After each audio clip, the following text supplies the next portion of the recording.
Sacred Symbols, a PlayStation podcast, is brought to you by, well, you. If you want to learn how to support our show, go to patreon.com/laststandmedia.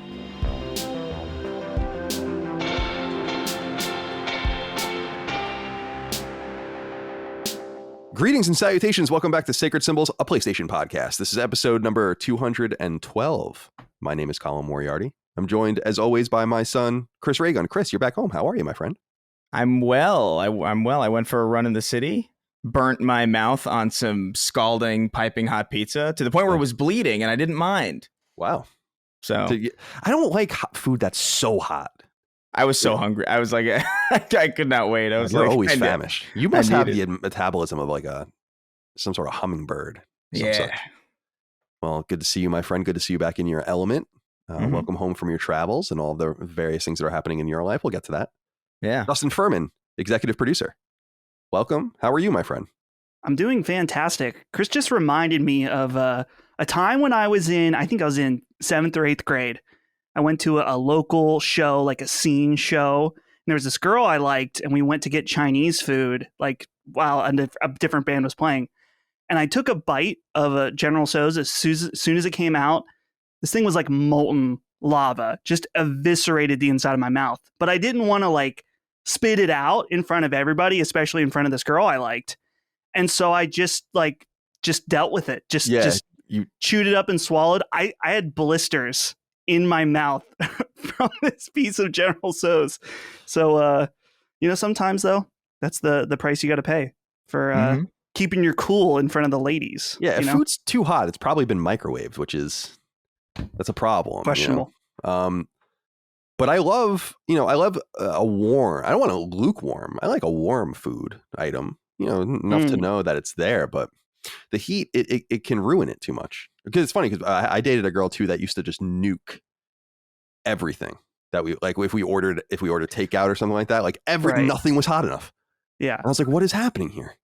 Just eat the fucking food. Eat the French fries. You're nuking the French fries. You're making them worse. Right. And dude, if food is, at least with coffee, you want to let it cool a little bit. If it's too hot, you can't taste it as much. And I'm assuming that applies to regular food as well. Indeed. You got to do the sucking, like that's a good trick, yep. Mm-hmm. Yeah, get some air in there. Right. Or getting just a quick, you just need a little bit, like a douse of water to just reconstitute the chemistry a little bit. Yeah. But you didn't have that advantage at that time. No, I was a fucking idiot. You married another woman, so it's all true. Didn't work out. Well, welcome to Sacred Symbols, a PlayStation podcast. Appreciate all of you out there being with us today. Hope you're doing well.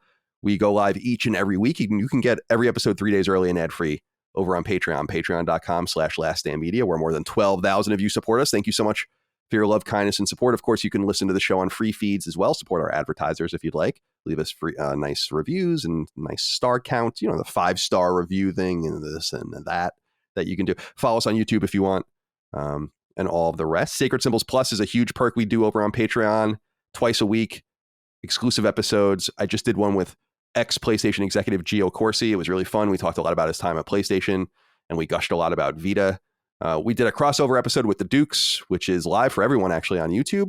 I sat down with a controversial political commentator, Noam Bloom, to talk about, he's a big gamer, to talk about the intersection of politics and games. That was a lot of fun. We had the guys over to talk about Ashfall. We did a call-in show, a show about Ukraine, a show about Russia, a show about Final Fantasy 14, a show about The Quarry, a show about PSVR 2.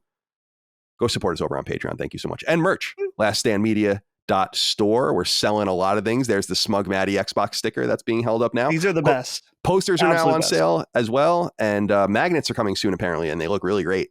So I'm excited about that. Made by my mom. Handmade. So, made by well, you just said it was made by your mom, so I can't say it's made by your mom. I mean, that's exactly what you just said. Yeah. Now I'm just making myself look like a fool. I'm sorry. It's all right. It's all good. Guys, I have important news. I got engaged. Woo! Now, this was You're going to lose your virginity. I am. I'm fine. Dude, a woman is finally going to have sex with me after all of these years, these long years of sexlessness. No, Micah and I got engaged. We went and stayed at the Jefferson this past weekend, which is like the nicest hotel in Richmond. I love that place. Built in the 1890s after the Civil War. Of course, Richmond was the capital of the Confederacy and got obliterated during the Civil War. So a lot of things were rebuilt at that time. And so there's like some pretty cool turn of the century stuff. So we went and stayed there, and I popped the question there, and we had dinner and went to the bar and hung out. It was a lot of fun. Got room service later that night and really enjoyed ourselves. Now, hold on a second. I got to take my headphones off for just 1 minute. I got to get something over here in this bag because I want to talk to you guys about something. The mystery bag. Oh, this is fun. the It's like a corner of little the game room. show. Yeah. He's Okay, I'm scuttling sorry. back. Okay, I'm back.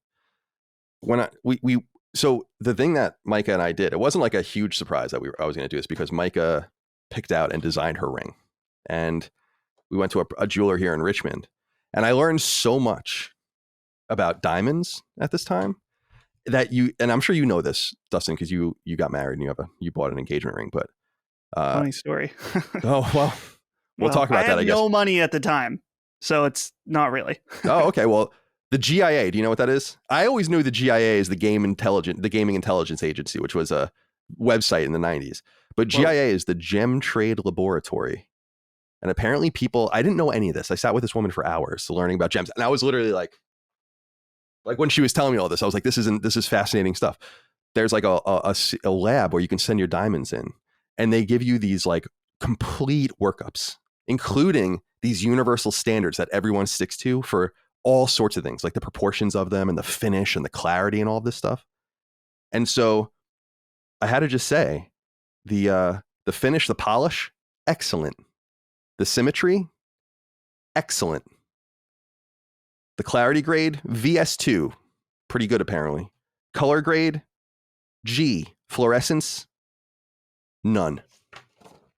Right here. Right here, I got it. So that's like a receipt? It's like a thing where you send it to them and they grade it. They even there's even a picture of the diamond under magnification where there might be little like scratches or something, and they like mark them all. It's just it's fascinating. Because, you always hear about the, what is it? The four Ps or the four, I don't know what it is, but it's way deeper than that. Oh yeah, I have no idea. And I had no idea. So by the time I left this place the first time, I felt like I had a whole education on gemology. But Mike is small, so we didn't get a huge rock. Yeah. But about a little less than 1.5 carats. We didn't want to make it look too crazy. I feel like everything that I know about anything like that comes from like Spyro and Crash Bandicoot, and you're collecting gems and crystals and shit. That's right. Literally the most close. I know about. Pretty close.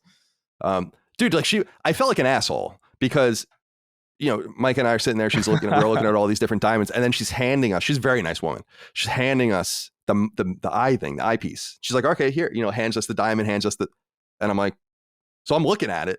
It's beautiful, but I don't really know what I'm looking at. Yeah, dude, it was so fun. It's like that picture. It's like that picture of space that they took, where it's like you see all those you can see all the galaxies and shit. It's like I don't really know what I'm looking at, but it looks kind of cool.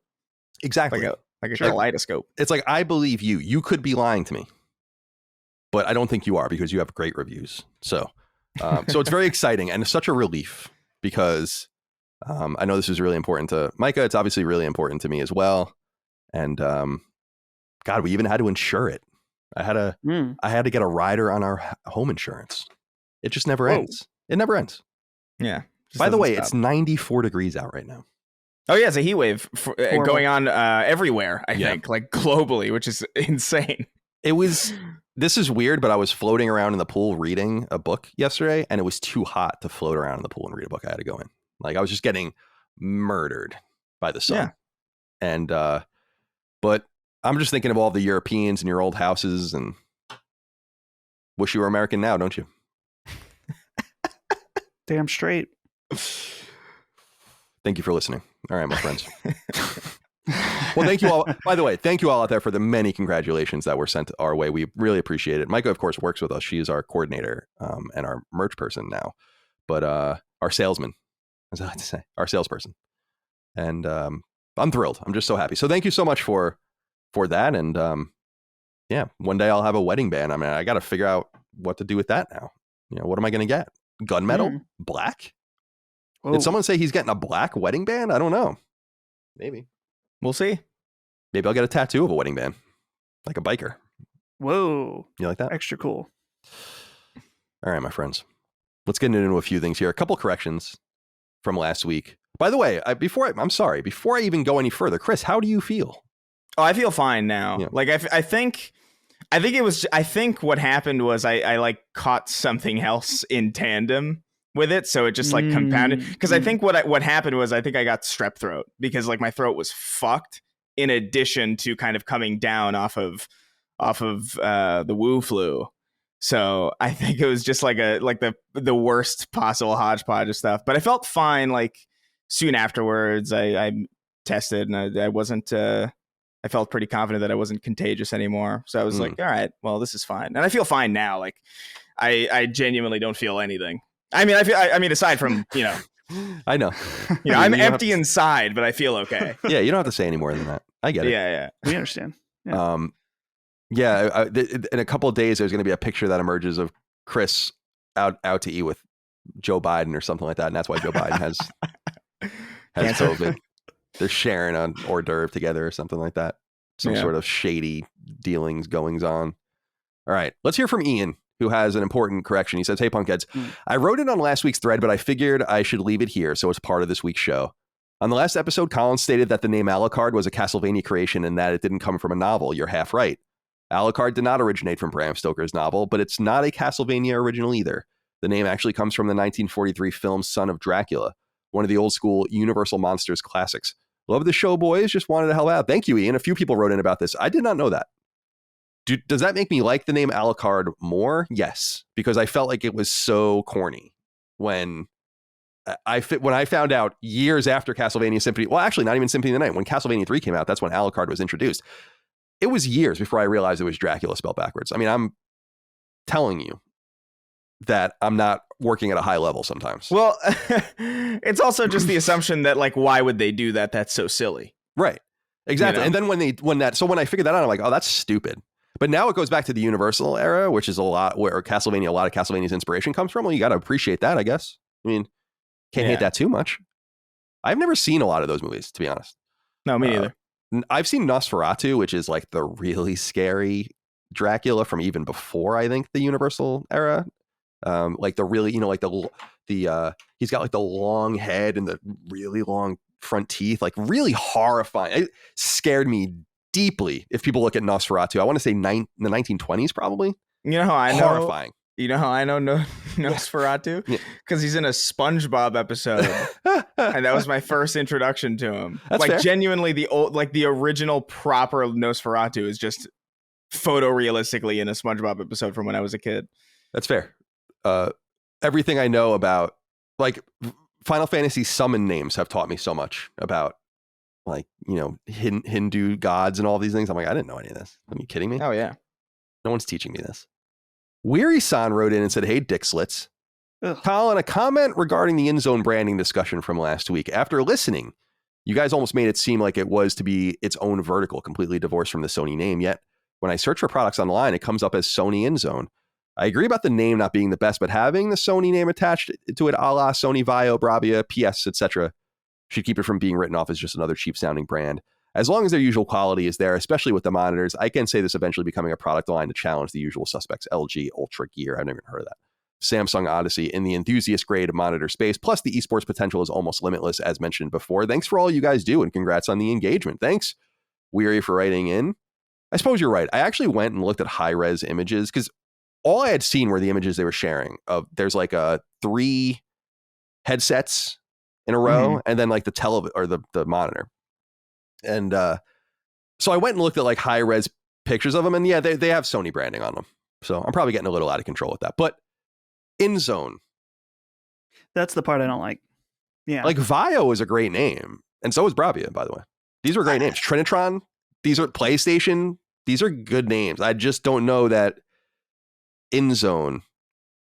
Vaio is probably the weakest of the. I had a first generation Vaio. I loved it. Yeah, but it was maybe not the best, but still better than INZONE, I want to say. INZONE has corporate gamer vibe, you know? Hell yeah. And that's you're in the zone. That's the problem. They definitely had like an 85-page deck that they showed about why INZONE meant, that you were in the zone.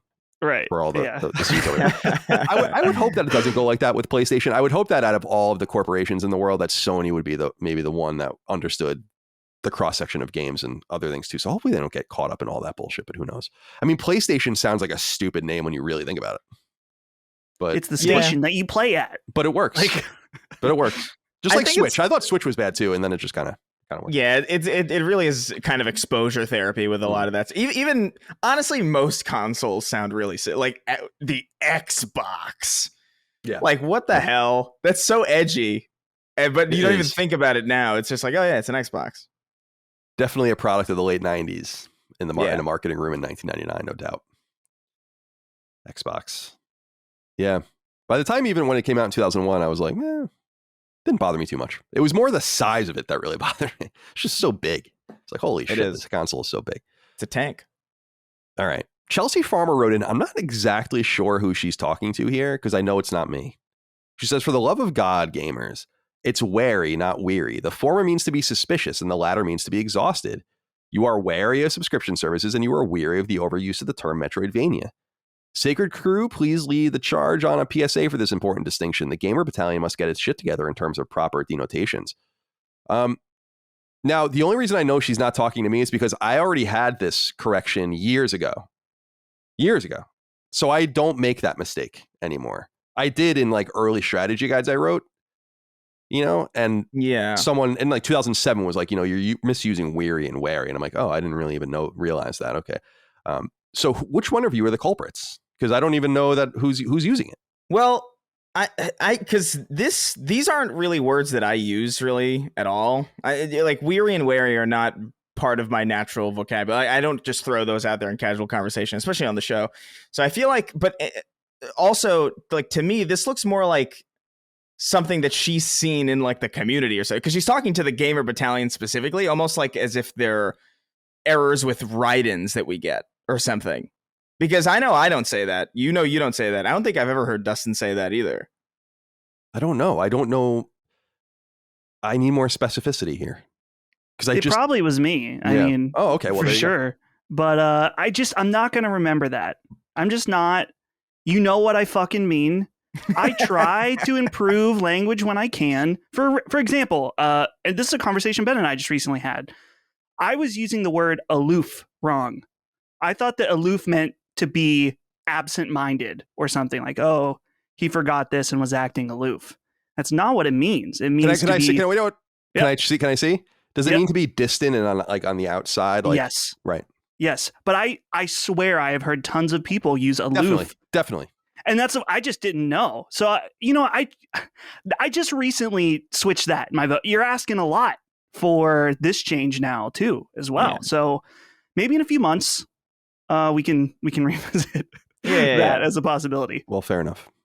We're doing the best we can. Yes. I was vexed by just who she was talking about because I'm really tuned in right now. I get tuned into like certain grammatical things every once in a while. And right now I'm laser focused on more than and over because it is misused so much that I want to strangle someone. Like, I just don't get what people don't get about it. It's over if you cannot count it. It is more than if you can count it. And that is literally the rule. I've never heard this in my life. Not once. I believe you. I just have never heard that. I have no idea what the fuck you're talking about, Colin. Over and more than. So like, what's the context? It's so like, for instance, it's over 9,000, right? Like, right. That's like a meme or whatever, but it really, that's bad English. It's more than 9,000. It cannot be over 9,000. It would have to be something that isn't. So like, let me use pebbles of sand, right? Or like grains of sand, rather. There are 100 grains of sand in my hand, right? I add one more. I have more than 100 grains of sand in my hand, right? But if I dump the sand in the beach, the innumerable grains of sand, I've now put it over the amount that it had because I can no longer be counted, literally. Well, isn't that just like measured by your endurance? I mean, surely like someone could count it. They would die before they got to it, I guess. But that all depends on whether or not they have the patience to count it. This comes back to the thing, though, that if we as a society understand one another with language, does it really matter? It's because I know exactly what over 9,000 means, even though it's wrong. It's kind of like the what is it, the 10 items or less, where it's like actually it's 10 items or fewer. Oh yeah, it's like right. Well, that's what I'm saying, because I'm seeing an example here. It's like salaries went up more than $20 a week, or salaries went up over $20 a week. Saying salaries went up over $20 a week is bad English, because you can count that I the understand, money, right? And then it goes the other way. The stock fell less than 40 per share. The stock fell to under $40 per share. It's less than because it can be counted under the 40. How about we go back to just living in caves and hitting each other with sticks so we don't have to have these problems? I was thinking about something about that recently, actually, Chris. The time immemorial is what Dagan and I always like to say. We love saying that. Of I don't know why we. I was thinking of Sopranos. Yeah, it's probably something they said in memoriam. God damn it! And we think like there are these thousands of generations of Neanderthals and Cro-Magnon or whatever, and nothing happens. Like nothing happens. You're not really missing anything by dying at a certain time or living to a certain time. Like nothing really happens. And now we're in the era where we as people in our 20s and 30s might just be a little too short of like this amazing era of permanent life and discovery and all of these kinds of things. And we're thank God. And since we're gonna just miss out on that, we have to talk it and argue about basic English grammar instead. So. I can't even. Chris is like, thank God. I can't even express my gratitude that I will miss permanent life. God Christ! Can you imagine meeting your great grandkids and how infuriating that would be? In all likelihood, nah. Just meeting the progenitors of my family now. Think about how your caveman grandparents would have felt seeing you like sitting in front of a fucking dinky microphone recording a show about little moving animated pixels. They'd be so mad. Yeah. Why is he not hammering a wheel out of stone like all of us did? I was thinking last night, I was like, technology has led up to the point where I'm laying in bed, I'm watching a video of a man do a food challenge where he is literally scarfing food with his bare hands. And I'm like, this is the culmination of 2022 so far, is that I'm on an amazing device in my hands where I can watch this content. Thousands of men and women died for that moment to happen. Yeah. Just so that could happen. Just thousands of generations of subsistence living, just so we can be here at this point. Thank you for that. Yes. Finally, Eugene Levy Bassist wrote in. It's an interesting one. It says, hello, gents. I recently got into a little argument with my wife about me using the same towel after a couple of showers. She said it's gross and that I should use a different towel every time I shower. All I'm doing is wiping water off my clean body. She also hates that I brush my teeth in the shower and says I'm not a bachelor anymore, so I shouldn't do it. What do you guys think? Keep pumping out the great content and take care. Well, first of all, we've said this many times. Brushing your teeth in the shower is just it's a key move. It's an important move. Mode. That's love it. Do it every day. Absolutely essential to the shower routine. However, the towel thing is interesting because I know someone like this in my life, and you want to know who it is? My mom. She washes her towel after every use. And when I would stay with her and when I lived with her for a couple months when the house was getting ready, she would come. She'd be like, yo, you want me to wash your towel? I'm like, Mom, I've used it for 2 days. It's okay. You don't have to wash it. I'm not like throwing it in a corner so it gets all smelly and gross. It's hanged up. I use the towel for probably a week, let's say, maybe even longer. Because I'm not like every day. This is no. Yeah, that's overkill. Like to me, it's like I use a towel until I can. Okay, I'm smelling it, and it's like okay, it smells. If it hits different, it's time to change. If it hits different, it's time to get a new one. But it's if I because that does happen. You know, there are moments where it's just like fuck, man. Today is the day where it hit different, and I don't have another towel on hand, and I fucked up. So now I got to use the stupid towel. And I guess I could avoid that situation if I washed a towel every single day, but I would also probably go insane if I did something like that. That's too much. That's too much. You know what move I like though that I did steal from my mom, a laundry move, is just throwing everything directly in the washing machine. No hamper. Just everything goes right in the washing machine. You know, you're done wearing something, pop it right in. It only works if you're on the same floor as your washer. Mine's 2 floors down. Which I guess you could carry. It just would be That's too much. Yeah, I understand. But it sounds like that is the OP way to do it. Yeah, because we have a laundry room it's right behind me over here somewhere on our second floor. Just wanted to suggest that for people because I just feel like that's a real key move as well. Yeah, you can make like a little Rube Goldberg machine where you like, kind of like throw your clothes onto like a little track and then it like rolls down a big tube and shoots off of a catapult into the washing machine. Yeah, it has a hand that like scrubs it on the old time like washing board. Yeah, it's like a rubber hose Mickey cartoon. Yeah, exactly. Yeah. All right, let's get into the nitty gritty here. Anton K wrote in and said, "Hey, Sacred Slittas, have you heard about the $20,000 bounty offered by Charlie Critical White, offering the first player to finish a Halo 2 anniversary lasso run with 0 deaths? I'm not an avid Halo player and was wondering if Chris could explain what this actually would entail, how difficult it would be, and if he's going to attempt it. Thanks and love you guys." I saw you tweet that you would, but I thought that might have been a joke. As far as I understand, this is virtually impossible. But I might as well. Like, I mean, why not? Like, I'll give it a shot. But like to do that run deathless is notoriously the thing with lasso is like. Oh, I'm sorry, lasso. Well, every pronunciation is correct. It's all bullshit. But, lasso, whatever you want to call it, like these difficulty modifiers they're not designed with the intention of being like a balanced thing. It's not like, oh, I'm going to boost it up to veteran difficulty where, plenty of testers have played this and it's been proven that it's possible. So it ships with the game. It's literally just bullshit. It's like there's somewhere there's difficulty modifiers and that's what the skulls are. And it's like, oh, enemies and allies fire their weapons at faster rates and more frequently, or all enemies in game are permanently invisible and allies can see them, but mostly they can't. Or like your HUD is invisible, so you can't see your gun or how much ammo you have or what your grenades are, or you can't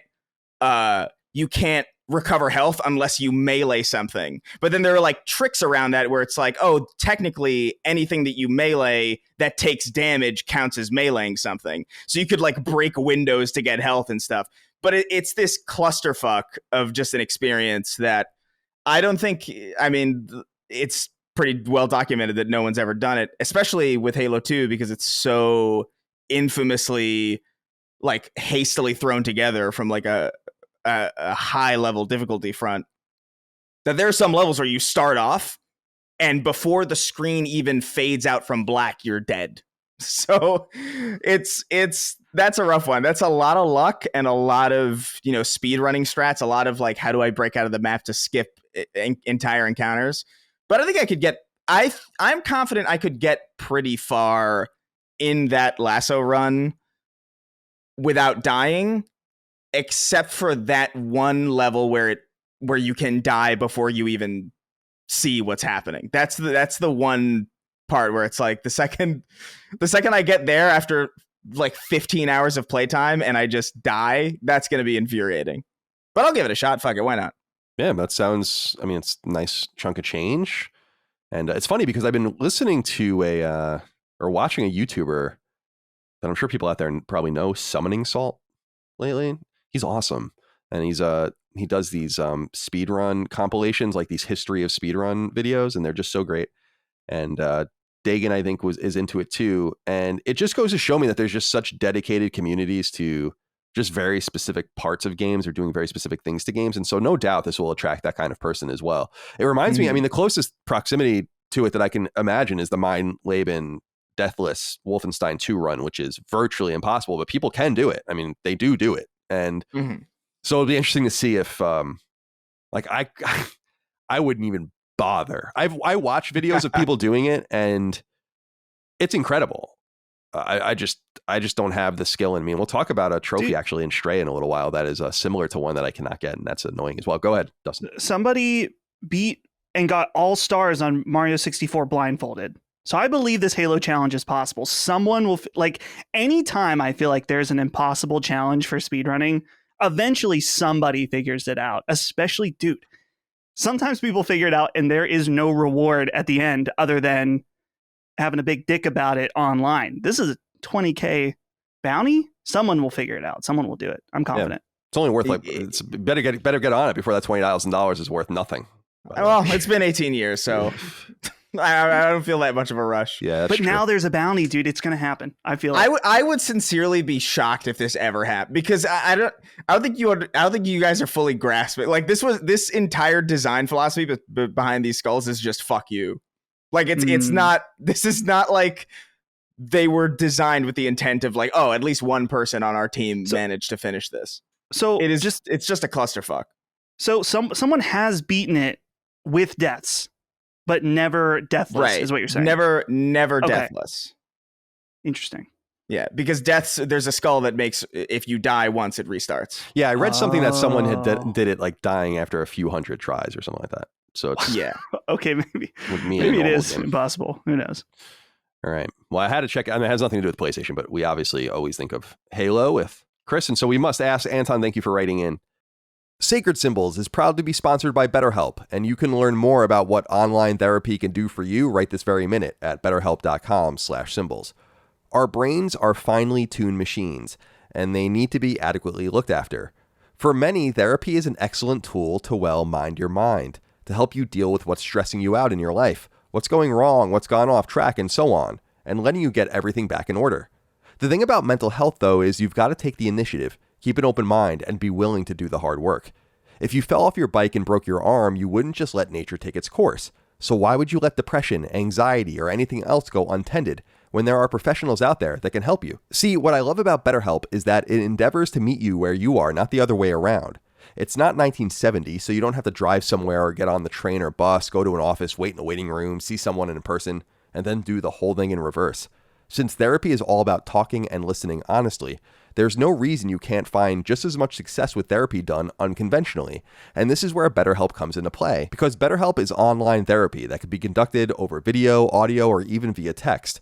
When you sit back and think about it, it's a no-brainer that therapy would work like this. Why wouldn't it? And since BetterHelp eschews all the unnecessary burdens of, say, office space and a receptionist, the savings is passed on to you, making their service far more affordable than in-person therapy. My friends, I'm a believer in therapy. It's worked for me in the past, and I know it can work for you too. And BetterHelp goes the extra mile to put a hand out to you, and will put you in touch with a therapist in 48 hours or less once you sign up. Whether you're stressed about work, anxious about relationships, or encountering other stumbling blocks in the course of life and need a qualified therapist to talk to, consider BetterHelp. Our listeners get 10% off their first month of therapy sessions at betterhelp.com/symbols. That's BetterHelp.com/SYMBOLS. Again, for accessible, affordable, and effective therapy, try BetterHelp for yourself at betterhelp.com/symbols. Let's get into the nitty gritty now. First of all, just a PSA, be careful. The Last of Us Part 1 has leaked.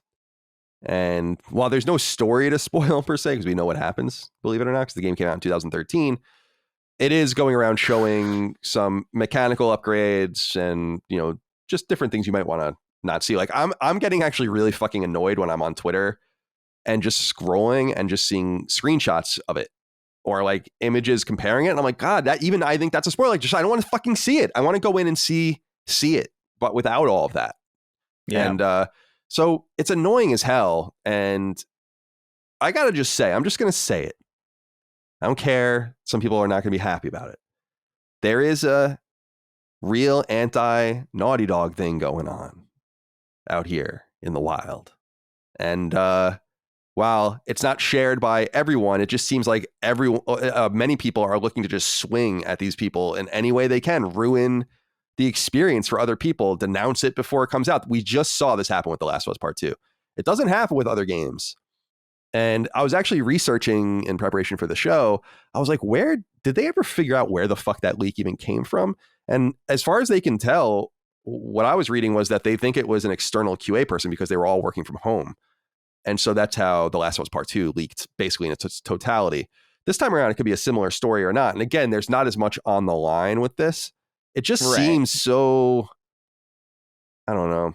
I don't want to use the term mean-spirited, but that's kind of how it comes off, where it's just like, it's not being released to celebrate. You're just looking to kind of take the piss out of this thing for its very existence. And I don't know. It's hard for me to imagine someone looking at Naughty Dog the last few years objectively and saying like, oh yeah, they're being treated totally normally.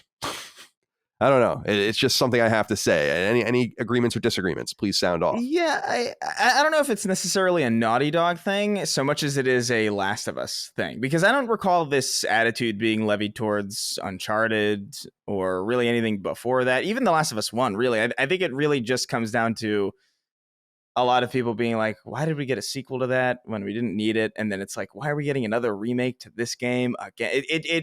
I think it's more like a cynical response to what is perceived to be a cynical motivation to continue to push this IP, when I feel like it's,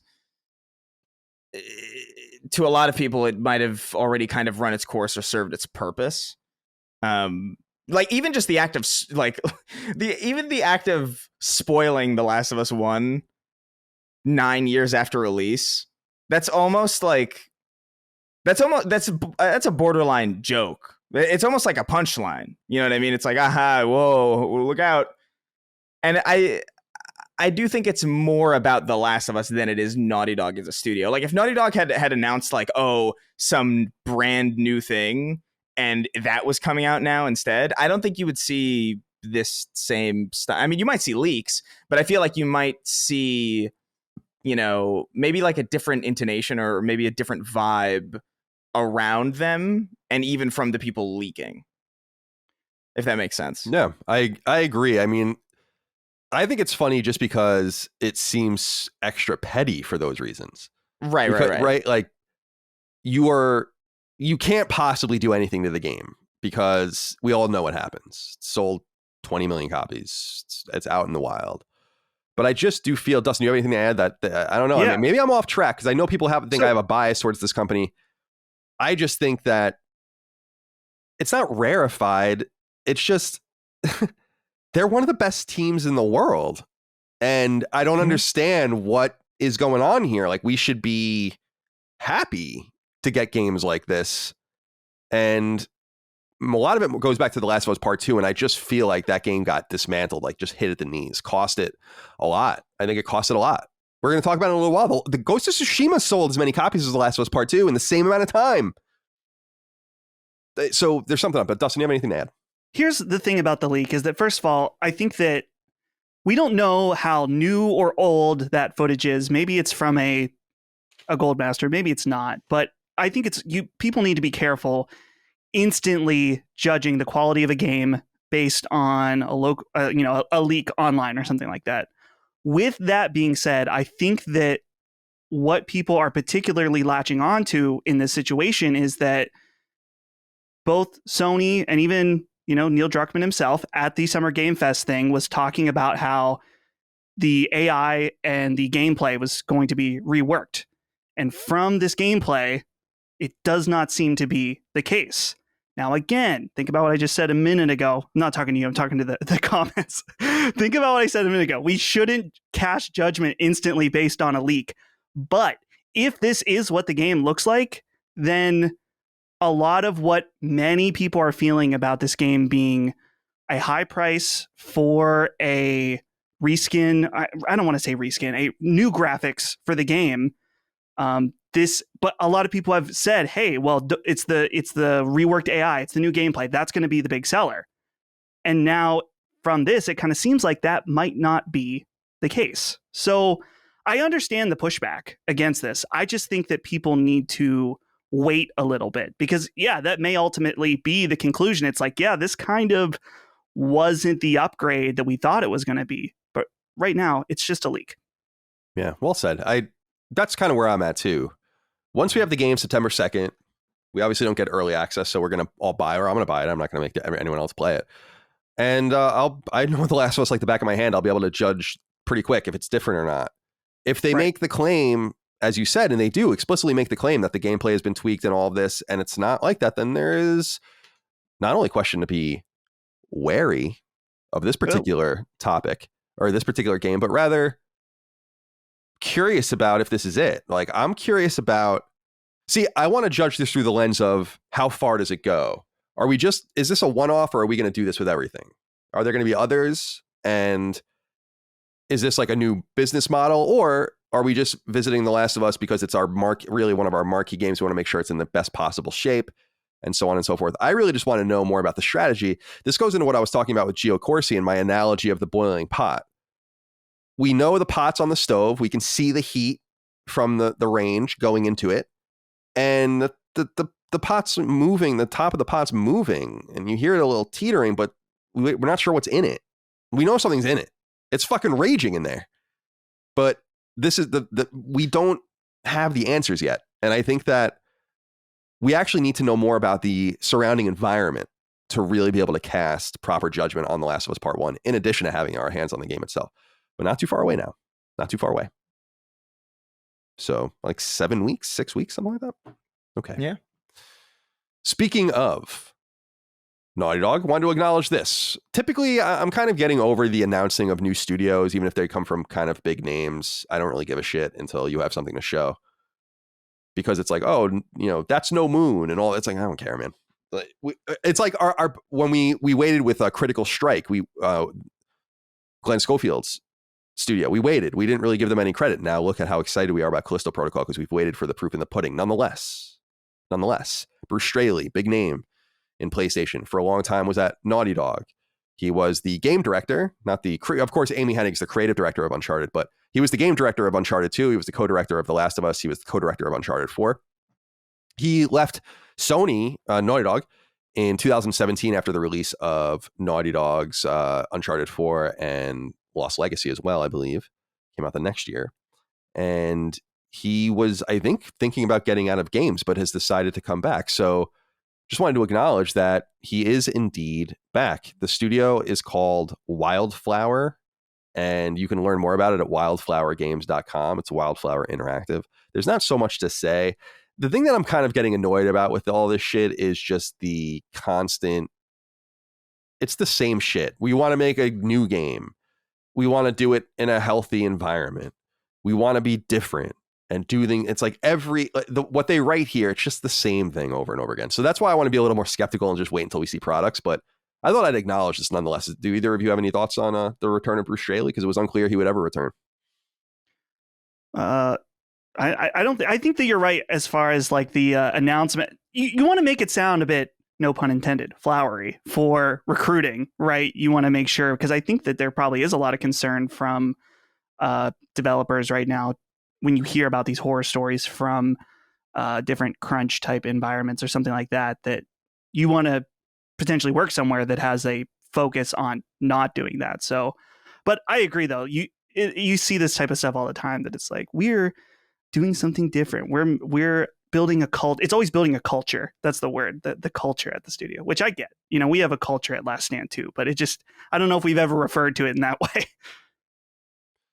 We'll see what happens. I don't know. I don't get excited about these announcements because they're just coming in like a barrage, right? It's a little boring.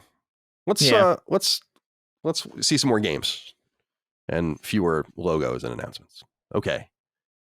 Ghost of Tsushima has neared 10 million copies sold. These numbers are a little old, actually, so it's probably about 10 million now.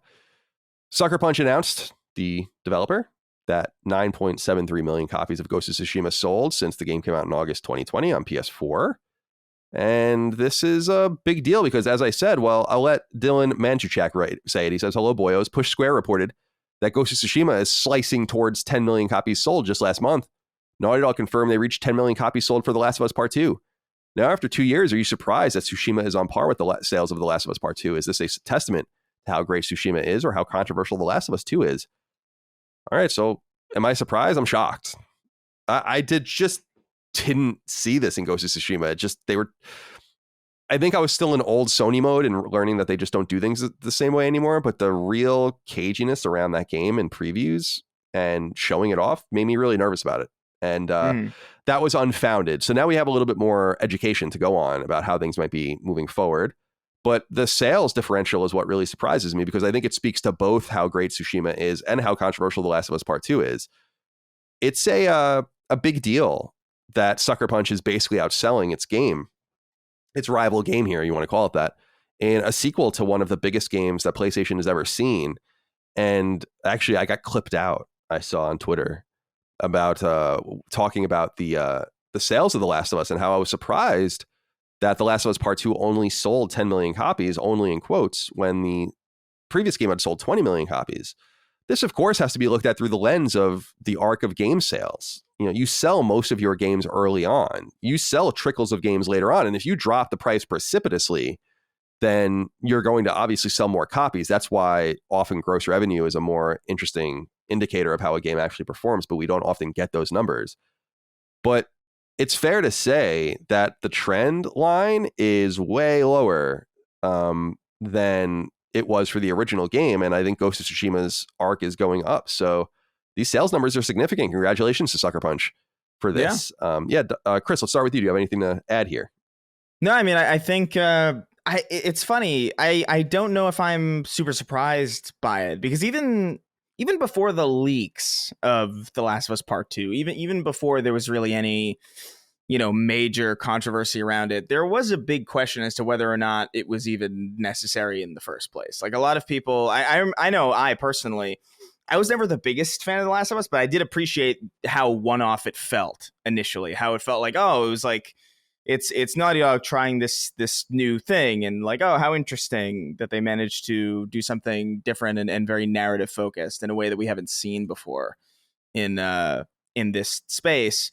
But I felt largely just satisfied with that story and that world. So that even when they announced the sequel, I felt like, I'll play it, but I don't really know if this is. I don't know if I want this from Naughty Dog necessarily, especially after they went back to Uncharted after The Last of Us. That was kind of the thing where it's like, oh man, I really hope they do something different, and they kind of went back to the well. Whereas Ghost of Tsushima was kind of this new thing from a studio that had been a little bit out of commission for a while, that hadn't really made anything in a hot minute. And just I agree with the caginess and the initial concern about, because I remember also being kind of iffy on Ghost of Tsushima. I remember being like, oh, it might be good. I remember looking forward to it more than Part 2, purely because, again, it didn't feel as redundant or unnecessary. But I remember thinking like, oh, Assassin's Creed Japan. The Assassin's Creed Japan that we arguably should have gotten ages ago by a Sony first-party studio. That's really cool. And that's kind of what it was. And it, good word of mouth, a solid multiplayer mode that was added to the game for free didn't hurt either. I knew a lot of people who were playing that game together. So, I mean, there's a lot of bang for your buck in Ghost of Tsushima, and there's a lot there that's surprising. That kind of takes you off guard. It's like, oh, this is like a really interesting direction for Sucker Punch to go, especially because it feels like a Sucker Punch game. Like, you can feel the lineage of it through, you can feel Sly Cooper in it, I think. I think so too. Like, I agree with you 100%. And, obviously The Last of Us was controversial. So like it makes sense that it would kind of even out in this way. I'm sure they're thrilled about it over at Sucker Punch. Oh my God, I'm sure they are. This is huge for them. And it's funny because I was talking about sales numbers and saying 10 million units when we were doing the crossover episode with the Dukes. I was saying 10 million units at Sucker Punch would be like a massive success. I didn't realize that they were about to announce after that they were nearing 10 million units on Ghost of Tsushima. Dustin, what do you think of the game's success? I must say I don't know. I'm a big Sly Cooper fan, but I'm a really big Infamous fan going way back. Of course, everyone remembers that if they were with me at IGN. And I don't know why I was quite so doubtful of their talent level, especially because I think quietly Sucker Punch has maintained their team structure pretty well. A lot of the same people have been there the entire time, or for most of the period between those three series. So the other thing I will say, though, and I think this is an important note, is that while Sony and Naughty Dog seem to have basically abandoned The Last of Us Part 2 after it came out, I don't know if they were always planning on doing that, maybe with some little updates here and there, but they didn't support it with DLC. They didn't do anything with the game very much. Ghost of Tsushima got a whole smattering of attention, and I'm sure that helped it sell more copies too. But that goes to show you what's important to players. They want something more persistent. And I think Legends ended up being maybe the biggest surprise of all with Ghost of Tsushima, but nonetheless, you take it away. Yeah, I think that Ghost of Tsushima was able to do something special where they took the open world formula that a lot of us had grown tired of and kind of put a new layer over it, whether it's the idea of like the wind guiding you and stuff like that. I think that I loved that by the way. Yeah, I think that spoke to a lot of people, and it is what drew a lot of people to the game overall. And so obviously there's huge franchise material there. There's the movie, and I'm sure they're working on a sequel, which is cool. The other thing, this is related to what we're talking about, but I was looking it up while you were talking about The Last of Us, how the sales went from 20 million to only 10. I think the 20 million is definitely inflated. And that's because I was looking, and first of all, they sold it twice. And I think that includes both regular Last of Us and Last of Us Remastered. It does, yes. And they did a PS4 bundle of The Last of Us Remastered pretty early on during like the initial meteoric rise of PlayStation 4. So between that and think about that, I guess, let's see, 7 million on PlayStation 3 and 1 million on PS4 in August 2014. So a lot of people rebought the game as well. So I don't know.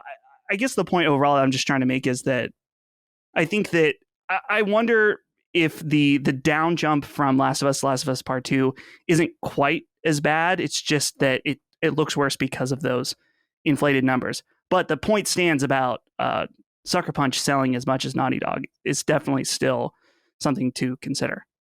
It is, but I do want to push back on one thing, which is... Sure. Because I understand what you're saying, but why is it these... And I don't know the answer to this, but why is the assumption that a bundled-in game doesn't count as much? Like, that's not what they wanted, right? Like, you know what I mean? If a copy of The Last of Us sold through a bundle, presumably someone wanted that bundle. I mean, because it wasn't like PS4 was supply constrained at that time or anything like that. So I'm not saying you're wrong. It's just because I hear this argument. I'm hearing this argument a lot with Forbidden West right now and the PS5 bundle that's going on with that. But I'm like, but that doesn't necessarily, it's not a permanent bundle. It's not like Wii Sports or Mario track and field fucking duck hunt or whatever. You know what I mean? Right. So I just don't, I think you're probably right to a degree, but I think that's got to be a small number of those, because you would assume you would go in with knowledge being like, yeah, I'm getting the Last of Us bundle. I could just get a PS4 at the time. It wasn't like a PS4 was rare. So I don't know. Yeah. Do you have any thoughts on that? Is that too strong?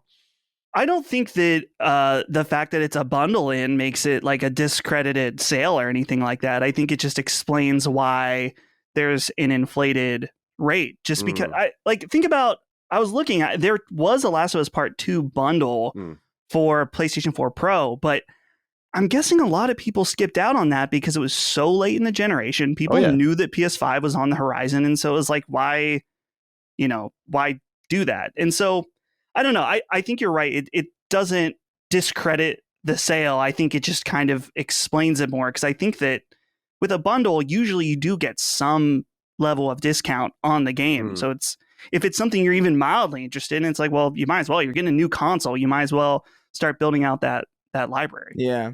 Yeah, it's true. I will agree with you in the main that the only sale that really truly 100% counts is the active sale. But this is why I think money's made would just be, and obviously would be a better indicator. We just never really, it's never really clear. Like, okay, you sold 10 million copies. It's kind of what I make fun of with Xbox when they're like, this many people played Sea of Thieves or something. I'm like, that's awesome, but how much money are you making on it? I mean, we're going to actually talk about a game later on that's low key making massive amounts of money that just announced their sequel. But I wish we had a better idea. I mean, of course I do. I've been saying this my entire time in the industry. We just don't have enough data. It's so frustrating because the movie industry in this regard is just so much better. I don't know why. I don't know the rule set. Please don't write in. It's not that important. But I don't know why we know to the dollar how much these movies make, and why we don't know anything about what a video game makes unless the company says so, right? But it's like no one says, Top Gun, they sold 1.2 million tickets. It's like, yeah, no, how much money did you make at the box office? Or like 100 million people watched, Ghostbusters 2016. Right, exactly. It's like, well, how? So right, yeah. Anyway, let's move on here. People are kind of upset about this. I must say, I'm a little confused about it myself. Patrick Quinlan wrote in and said, "Sup, fellas. News came out today that Xbox users will soon be able to chat on Discord, a feature that many have wanted for a long time. Does this Discord integration intrigue you guys, and does this put pressure on PlayStation to implement similar support?" So straight from an article on discord.com from July 20th. It says, coming soon, talk in Discord voice directly from your Xbox. It says, planning a few big rounds of big team battle in Halo Infinite and Minecraft and all the rest. Well, they can start using this soon enough. Now, the confusion, of course, stems from the fact that in 2021, Sony Interactive Entertainment, PlayStation's parent company, made a sizable investment into Discord. And I think some people presumed that that would give PlayStation kind of early entrance into whatever was going on with Discord. And that clearly isn't the case. I don't think it really matters very much. But Dustin, let's start with you. Do you care about this happening? Are you confused at coming to Xbox first and PlayStation second, considering the investment? I just think that it's kind of a good sign that these companies are acting independently, even though they have these investments. They should do what's best for the product and what's best for them. And if they feel like they want to go somewhere first, then they should be allowed to do so. But I wonder if people are overstating the case on this a little bit.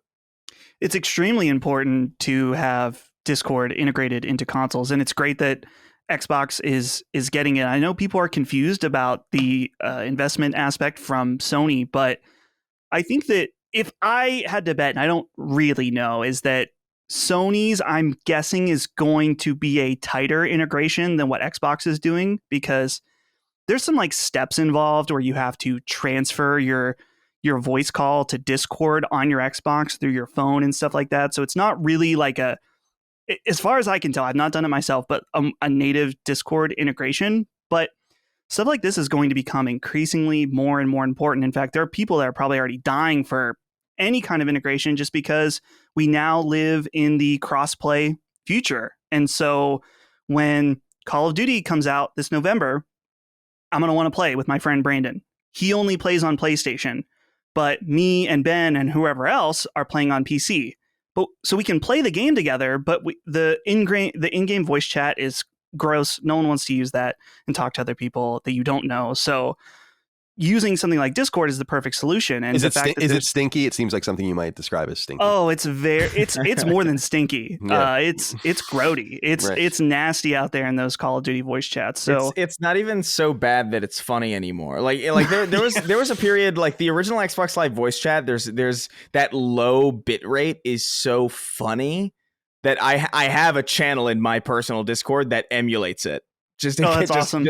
Just because it sounds so, but like the way that most games voice chat is now, it's just like, it just sounds like a slightly worse, slightly more annoying version of what you could get on Discord. So you might as well just go on Discord. Yeah. Without being harassed. It's funny because I know I sent it to you, Chris. I love my memes. Of course, you can always find me on our Discord in the memes channel, dropping those hot memes.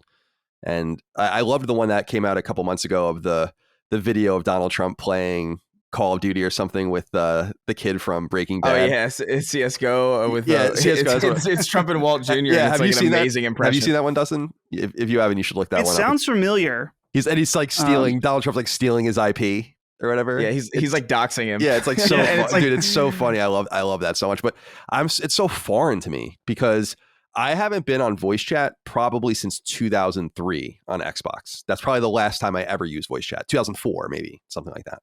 When it was, I don't even know what it would be. Rainbow Six 3 and Halo 2 or something. I don't even know. Probably. I don't even know. And then it was over for me for that. But I was always, I don't know. I just don't want anyone. I'm so confused by Discord integration. It's just not for me. I'm like, what do you want to talk to anyone for? In the book I'm reading right now, actually, it's this book by Abigail Shire, and she's going into all these different statistics, but she was saying that kids are becoming more and more antisocial. And this is obvious, of course, but it's so interesting to me that the people that want to communicate and kind of be with each other and have a community are the people that used to be the ones that were looked at as like the nerds.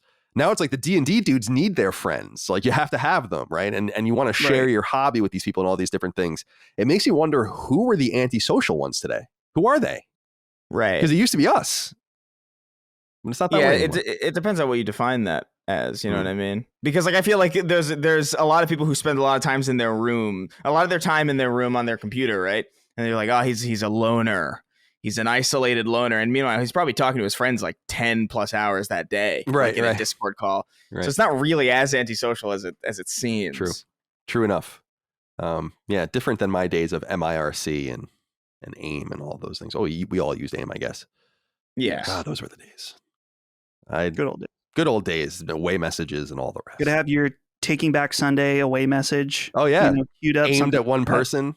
Mm-hmm. One of the things definitely aimed at somebody. One of those things, and your cryptic bio and all that. One of the things that book was saying too is that kids are having, which is good, I think, in my opinion, having less sex, which is good. But even older people, like in their late teens and in their 20s, are having less sex with each other. And all I have to say to that is no surprise there. Let's move on. Yeah. All right. Yakuza. Guys, I have to ask you about this. Our friends at Video Games Chronicle wrote about it. Jordan Midler, buddy of mine, listener of the show, writes in and says, he didn't write in, he wrote on his site, first images of the next Yakuza game have appeared online. And it says it was spotted by Famitsu, posted by MMA fighter Makuru Asakura.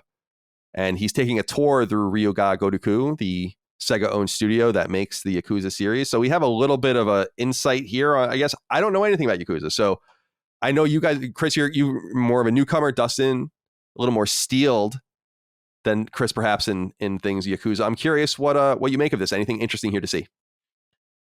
Well, Chris, these look like characters from Like a Dragon. So it's a direct sequel. They're not switching it up. They're kind of keeping the course, right? Yeah, I mean that's Ichiban and that's the homeless guy and that's the disgraced cop. So this all looks like a Dragon to me, even just the way it's kind of shot. Like it would be, based on what I know about the other Yakuza games, it would be weird for this to not be a sequel or a follow up to Like a Dragon. But I mean, it looks like more Yakuza. You know, at this point, it's not like, look at the fidelity on his beard. You know what I mean? We're out of that era now. I feel like we're out of, we're out of the era where like a leak is significantly impressive. It's just like, oh, look, it exists. And I'm glad it exists because I really like a Dragon. I'm always fascinated by how these things happen and if they're kind of like intentional soft leaks, because things are set in the press all the time. But it reminds me of, I don't know if people remember this if you're a longtime listener. When I was the editor of IGN PlayStation, I broke a story about Uncharted 4 and having the first footage of Uncharted 4, because in documentary footage for The Last of Us, it's clearly on the background of screens like Uncharted 4 footage. It's just Uncharted footage, obviously. And I got, sometimes you get Sony writing you back and giving you a statement or no comment usually, but every once in a while you get a call. And I remember them being like straight up like, where did you get this? Thinking that I stole it. Like, I think they literally thought that like someone leaked it to me or something. I'm like, it's in your own fucking footage. It's in your own footage. Uncharted 4 is right there. Reminds me, of course, and Tegan and I were talking about recently, because we did Uncharted 3 on Knockback, about how they accidentally left the joke spoiler for The Last of Us in the beginning of Uncharted 3, and then they were afraid of taking it out because they were afraid people would notice, so they just left it. And it's a newspaper. If anyone ever saw it, it was a newspaper on the bar in the beginning of the game that says something about an outbreak and all the rest. But I love that, and no one ever figured it out. No one ever thought about it twice about it, which is so interesting. I don't think that would happen again. Now everyone looks into everything. People have been committed to the idea that Savage Starlight, that fake IP in The Last of Us, is going to become a game. Maybe it will, but oh my god, that's like the comic book she reads or something like that, or the show she watches. I don't know. It's like 5 things you missed in Uncharted 5. And it's just like some bullshit. There's so much motivation to just sensationalize the most menial shit. I have seen so many confusing videos, like top 5 or top 10s of just like things that you missed, and it's just straight up a plot point in the game, or just like something that you can't possibly miss unless you're brain dead, comatose, or dead. And I'm just confused. I don't know. It's too much. Just upsets me. I agree, 100%. I'm a real purveyor of YouTube these last few years now for the first time in my life. And I can't get into the videos with the commentators and like the narrators with like the slick editing and all this. I'm like, no, I'm out. Anything like that, just won't listen to it. Won't watch it. And, it's like, fine. It's like all this like very slick animation package and number 1, Yeah, number one. Like, it's so funny, dude. I was watching this amazing channel that had like all of this Jurassic Park shit behind the scenes and like finding the places in real life and doing all this awesome shit. Just this dude. Then I wanted to look for more. I was like, oh, I would like to see more of that. And then it's just all videos like that. And I'm like, this dude is so much better than you guys. He's so much better. And he did all the legwork. And then you repackage it as like, number 4, the Triceratops footprint. Like, yeah. Did you know that? Did you know that this guy in Lord of the Rings broke his toe when he kicked the helmet? And it's like, okay, yeah, everybody knows that. What the fuck are you saying? I know that. Yeah, I knew that before I knew what the hell Lord of the Rings was. You can see a car in the background of the Lord of the Rings. It's like, all right. Did you notice the van in Braveheart? Okay. I don't even know what we're talking about. Let's move on. Oh, all right. So this happened actually last week, and it happened during the show, but I forgot to bring it up, but we have not spoken about it. So let's do so now. Mm-hmm. Game Informer reports, as many do, that the new Skate will be a free-to-play game. So we know that the developer Full Circle, since last year, 2020, I think, right? They announced that they were working on a new Skate game. We presume this will be Skate 4. I don't know if it's going to be called that or not. Of course, Skate has been defunct for well over a decade now. EA published a series of skate games, skateboarding games. I don't know how I feel about this. I don't know that I care personally because it's not my kind of game. But if I were looking forward to this game, I would be a little disappointed about what this means. Yeah. Chris, what do you think? I don't know. I'm pretty excited to spend $5 on an Ollie. And any number of things that is very easily going to be microtransactioned out of this experience. Whenever I see free to play now, like my immediate assumption is that if it's good at all, it will be good on a foundational level, and it will be frustrating to play in any capacity beyond that. Because it will be just injected with this torturous monetization system that just does a disservice to the very game that it's trying to make money from. So this is not good news to me. I'll definitely check it out because there's no reason not to, but I can't imagine that this is going to be anything less than like, oh man, you want to pay for red vans or, I don't know. New trucks. It's going to be microtransaction. Yeah. New trucks. Royal trucks. Oh God! There's gonna be sponsored boards, like a mountain. There's gonna be a green Mountain Dew board. I just know it, or just some nonsense like that. Red Bull, Dorito Pope board deck. That would be amazing. Yeah. I would love that. What do you think, Dustin? There's a real tension developing, obviously, every day between free to play and games as a service and paid games, and what works in what way. I do feel like a game like this can work and probably should ultimately work like this, but not Skate. Like, let someone else do it.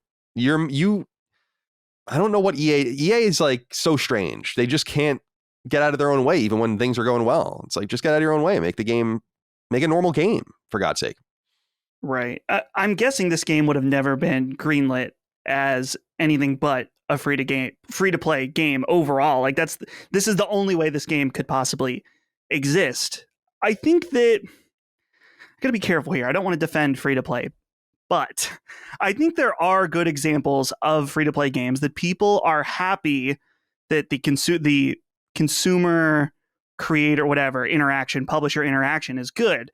Stuff like Fortnite. People are overall happy with the free to play elements of this game. They feel like it's fair. But we're coming off most recently one of the biggest free to play scandals ever with Diablo Immortal. So right now that is like fresh in people's minds. So when they hear free to play, that's instantly what they connect to. Can you catch me up on what is the scandal there? Just that it's doing well? So to my understanding with Diablo Immortal, the problem is that when you get to the end game, if you want to be able to if you want to play PvP and actually compete, you basically have to spend money. It is pay to win at a certain point. And that's kind of the big deal. I'm not super familiar with this situation other than, like I said, towards the end, pay to win elements. And so basically there's the haves and have-nots, just like real life, only in your Diablo mobile game. So you can't escape the capitalistic scythe, my friend. You just can't escape it, no matter what. That's right. So I don't know. I don't want to defend EA. I don't want to defend free to play. I just would put it out there that there are good examples of free to play games, but I wouldn't hold your breath for this one. Yeah, it's too bad. It's good that they got that out of the way now.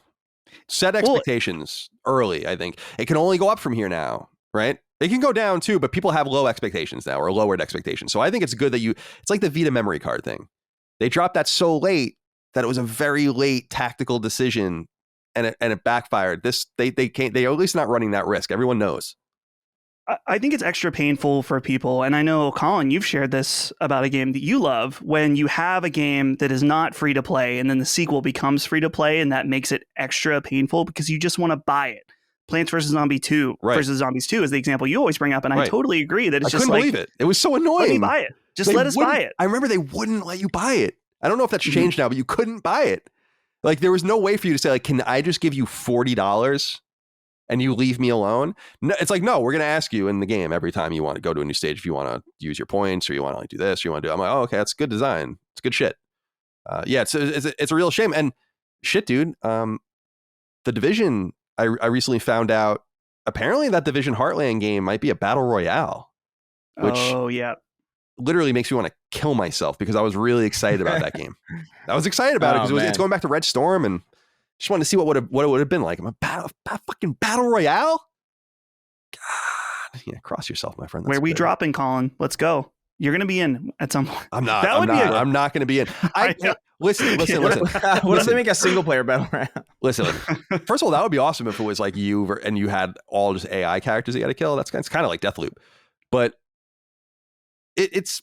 I'm not turned off by the idea of battle royale. It's as a premise. I think it's a great idea. It's super cool. Like 1 versus like 100 people and all fighting and killing each other, especially in huge maps. I know that it's probably very laborious in huge maps, and I know people like need to be kind of put together and shoved together, but I like it. It's just that for me, that I think it would drive me insane. I don't know if in a good way or in a bad way. Like the competition, I don't. And then I just don't feel like I'm aesthetically really pleased with any of the games that really do it the best. And I'm not going to play Fortnite, and I'm not going to, so I'm not doing it. Just not going to do it. I do want to ask you guys about this, because I don't know where you are on this one, but it was revealed on Twitter that Saints Row is gold.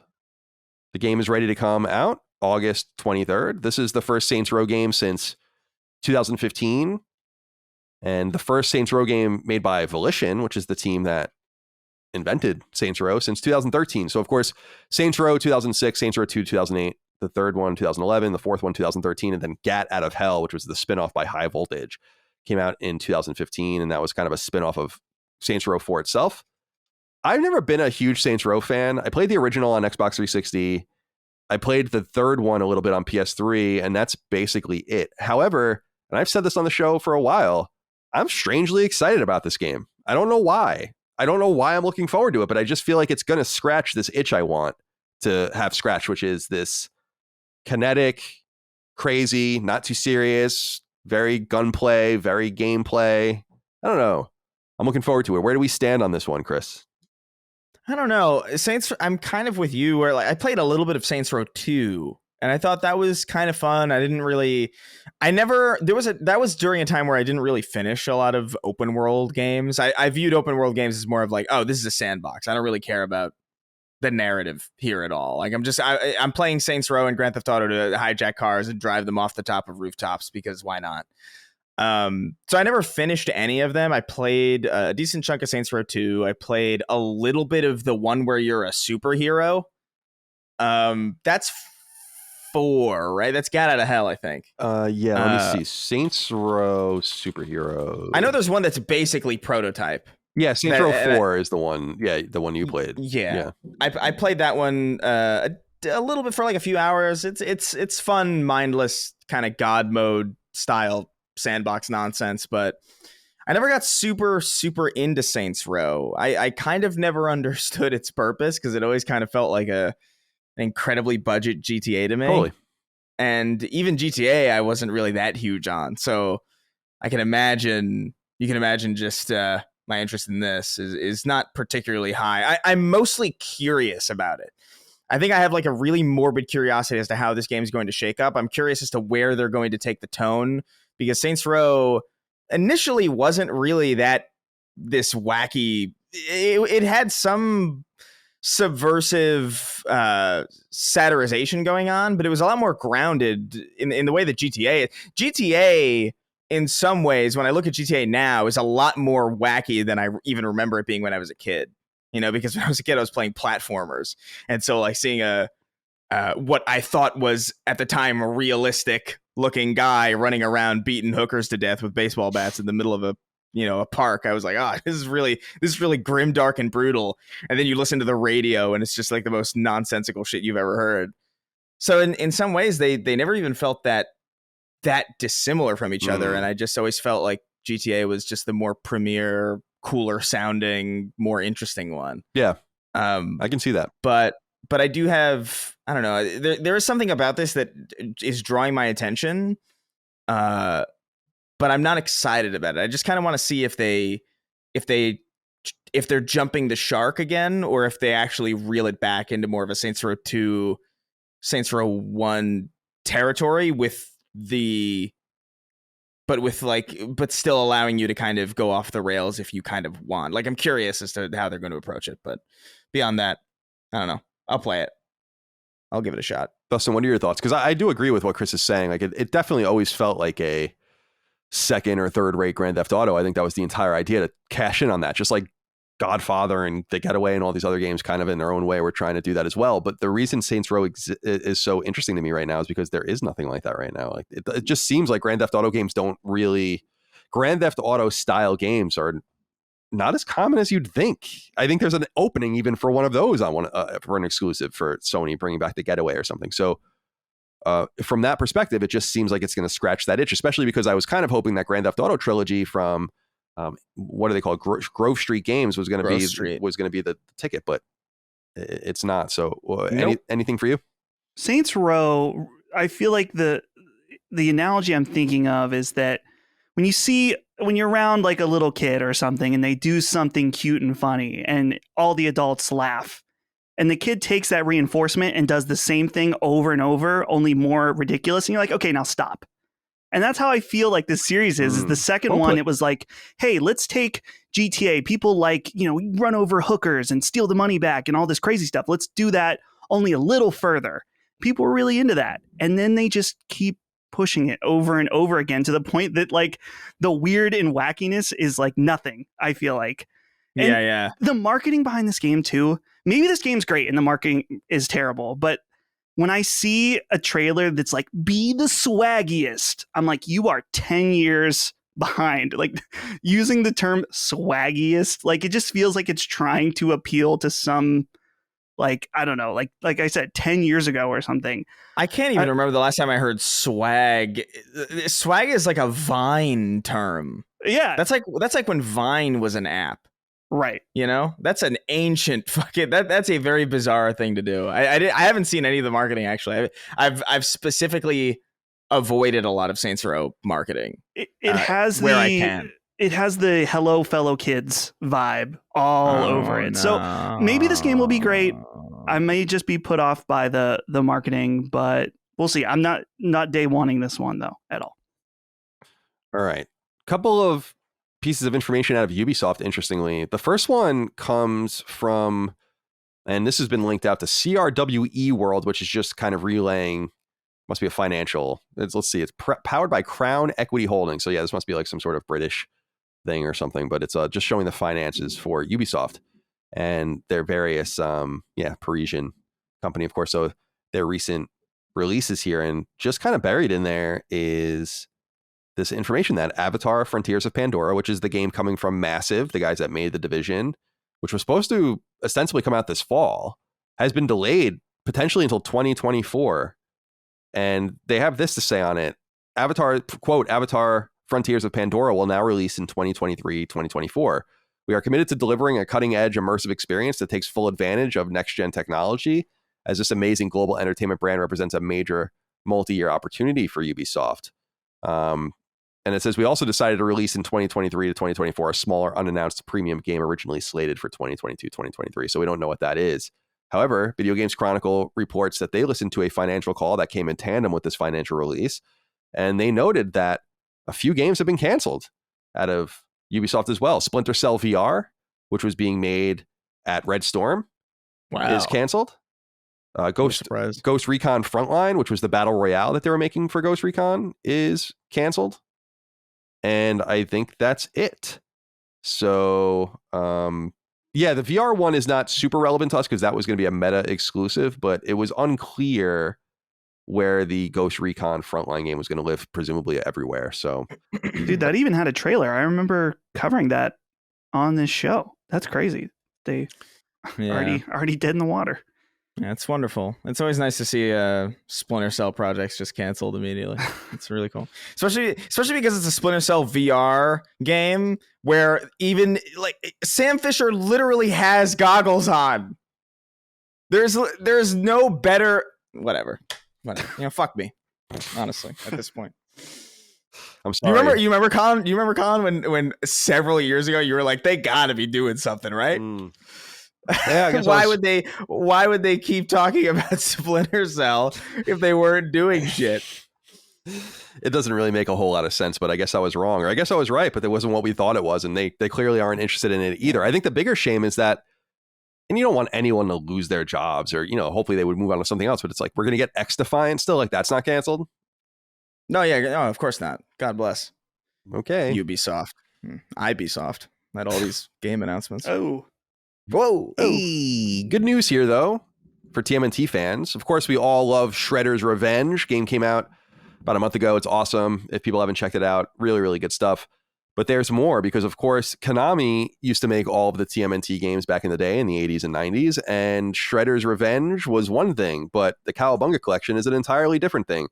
This was teased for a long time, but we finally have a release date and a new trailer, August 30th, 2022. The game puts together all of the classic TMNT games, which is so exciting, from NES, the arcade, SNES, Game Boy, Genesis. It's going to be, I just can't wait. A lot of those games, very near and dear to my heart. I was right in the pocket of those games when they came out. I was 5, 6, 7, 8, 9, 10 years old when these games came out. And I loved me some Turtles back in the day. So really, really looking forward to this collection. I don't know if either of you guys are going to check it out. I don't know if you have an affinity for Turtles enough to play these games, but they're a nostalgia rush for me. So that's why I want to check them out. Dude, that NES game, I think the one that's just Teenage Mutant Ninja Turtles, I remember playing that, and that was hard as shit. That game is controversial. That's in there. Yeah. Because that's cool it's in there, though. The TMNT arcade game was released on NES as TMNT 2, and that's the game everyone loves. That's kind of the archetype for Shredder's Revenge. And we got a few of those as well. There's a couple of fighting games, a couple of ports, and so on and so forth. I didn't play that. There's a Genesis game. Oh, yeah, there it is. There it is. That's Turtles 2. Right? Yep, Turtles 2, the arcade game. That's exactly right. There it is. Hell yeah. Very cool. Love that game. That's a very, very impressive port of a very advanced game for that time. And God, super good. Oh, it's so good. I love it. I can't wait to play that. So August 30th for the TMNT Cowabunga collection. I'll be all over that day and date. It also looks like Romero Games. John Romero, of course, co-founder of id and one of the creators of the FPS, the first-person shooter. He's kind of been dwelling around, I don't want to say in obscurity. He kind of comes out every once in a while with something. Daikatana, of course, was a disaster in the 90s, but he's done stuff since then. But Fernando wrote in and said, hey, muchachos, what do you make of John Romero's announcement? His studio is working on a new original IP, first-person shooter game, supposedly backed up by a major publisher, too. I like John. I've watched many of his talks and interviews over the last decade, and he seems to have become a wholesome guy compared to his infamous Daikatana days. I'm not keeping my hopes up, but I'd love to see him redeem himself with a new solid FPS. Hasta la próxima. Thank you for writing in, Fernando. Much appreciated, of course. So Empire of Sin, I think, was that last game that Romero made, which was that weird gangster game, and I'm not really sure what that was all about. I think that, I could be wrong, but I feel like Jaffe played it and didn't like it very much. But he's done some like random design work, but has really fallen off since Daikatana, which was, of course, his ill-fated, very cockily marketed game from the late 90s, oft delayed as well. But of course, he goes way back. I mean, his Moby Games list is something else, dude. And he's a legend. He's totally a legendary game designer. So I would love to see him come back with a new first-person shooter. The question is, who's behind it? who's funding this and what's it going to be. But I'm amped. I love it. Chris, I know you have a love for id, so let's start with you. What do you think about Romero possibly coming back to the FPS? Yeah, I mean, I have a mix of excitement and concern, because I do think there is a point where and I'm sure you feel this too, where it's like, oh, that band is still touring, you know? Mm-hmm. It becomes kind of this thing where it's like, look, you don't have to. You've done so much already for the industry, and you are a legend, and I don't think anything is going to take that away from you. But at the same time, maybe you take a step back, relax, enjoy the fact that you are a legend in this space, and there's nothing wrong with just kind of, not trying to clamor for that spotlight again. But also at the same time, I am excited and curious about what he's going to do. So it's like it really is a double-edged sword, because I am a huge fan of OG id, and I think John Romero is just a very, very interesting guy. Every time he gives like an interview, it's always interesting, and so I'm cautiously optimistic for it. I guess is the best way to put it. I just wonder how much. I don't know. It's also kind of like the Balan Wonder World or Balan Wonderland thing, where it's like, yeah, you made Sonic the Hedgehog and then you made that. So it's like, you got to know when to book it sometimes.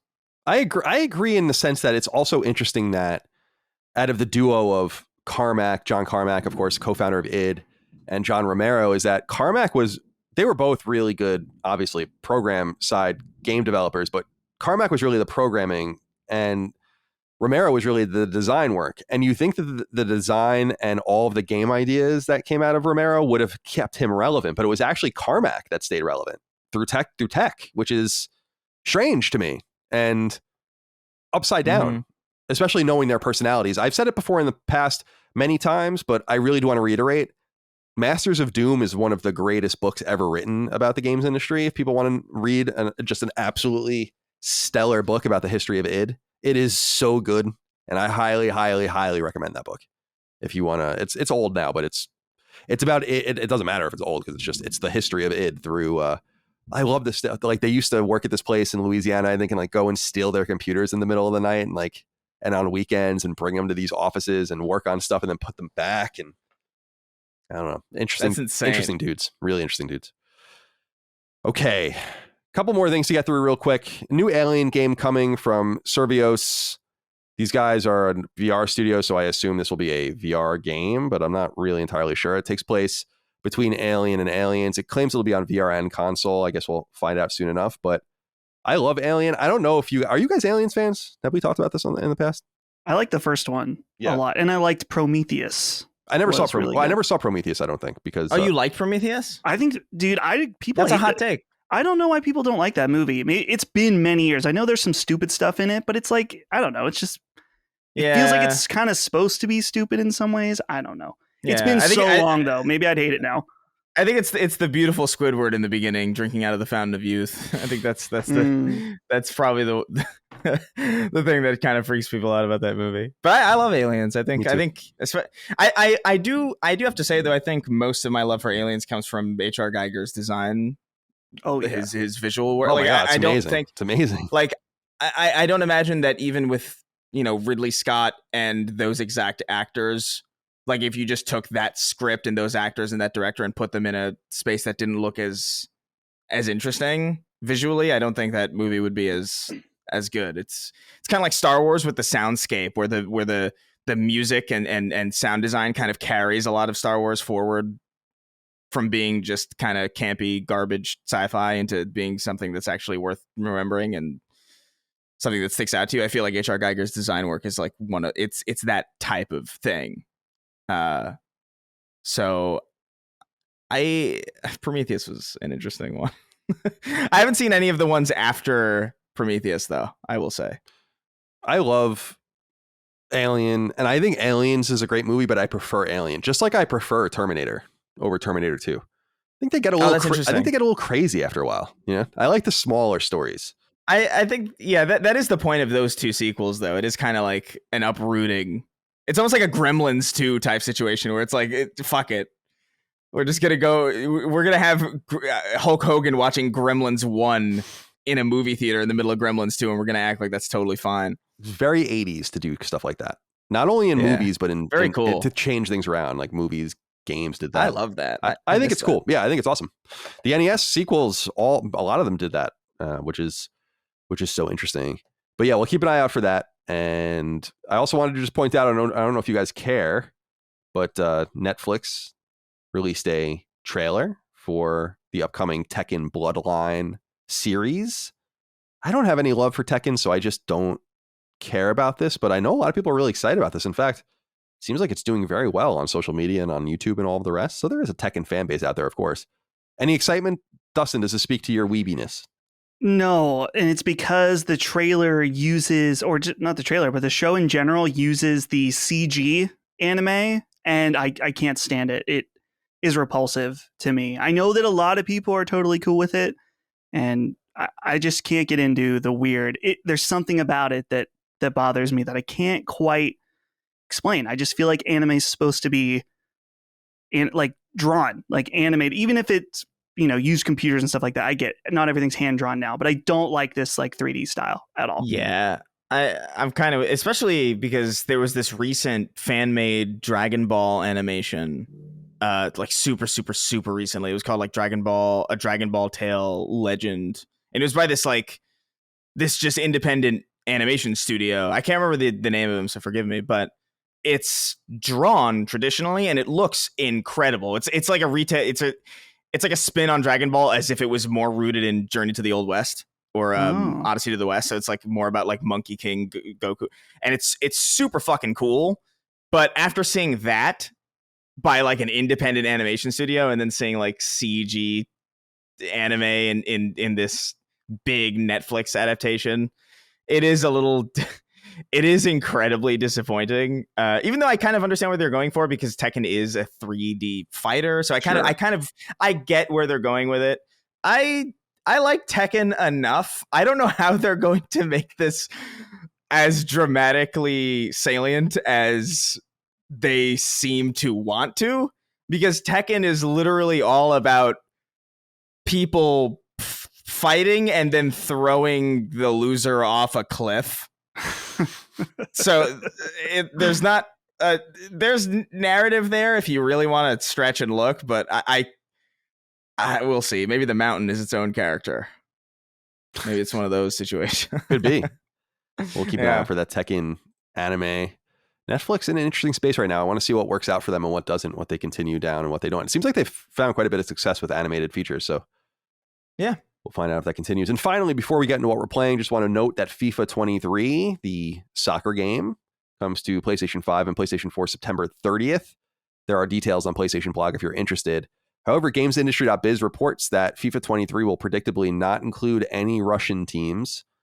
They released a statement saying, quote, in line with our partners at FIFA and UEFA, EA Sports will not include the Russian national team or Russian clubs in FIFA 23.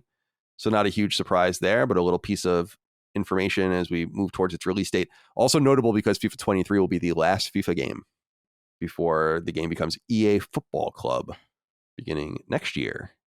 All right, let's get into what we're playing. Chris, I say we start with you. Yeah, so last time I was on the show, Dustin gifted me with the knowledge that Grand Theft Auto 4 is replayable or playable on Xbox back compat. And because I was kind of gone for a while, I didn't have anything else to play. And my PlayStation, I had very limited access to my PlayStation, so I couldn't really play all the stuff that I wanted. I still continued to play Nobody Saves the World and Yakuza Like a Dragon, like always, but I wanted to talk a little bit about, I wanted to play something else. And I kind of felt like, oh, I'm going to jump into Grand Theft Auto 4, because why not? And I've been playing it and I've just been having a really good time. I forgot how ridiculous Grand Theft Auto 4 is. Like, because when I was younger, when this first came out, I remember it being staggeringly boring.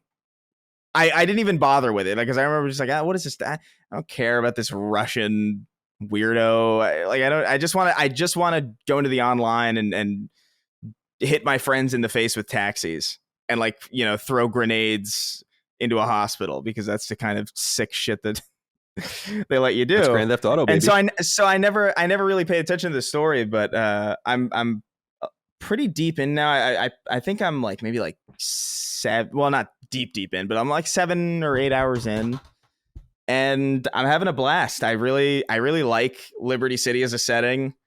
One thing that is noticeable though, like, and I remembered having this complaint as well, was you could definitely tell that the hardware was limiting certain things, specifically with just the density. Like, New York is a very dense place. There's people everywhere all the time.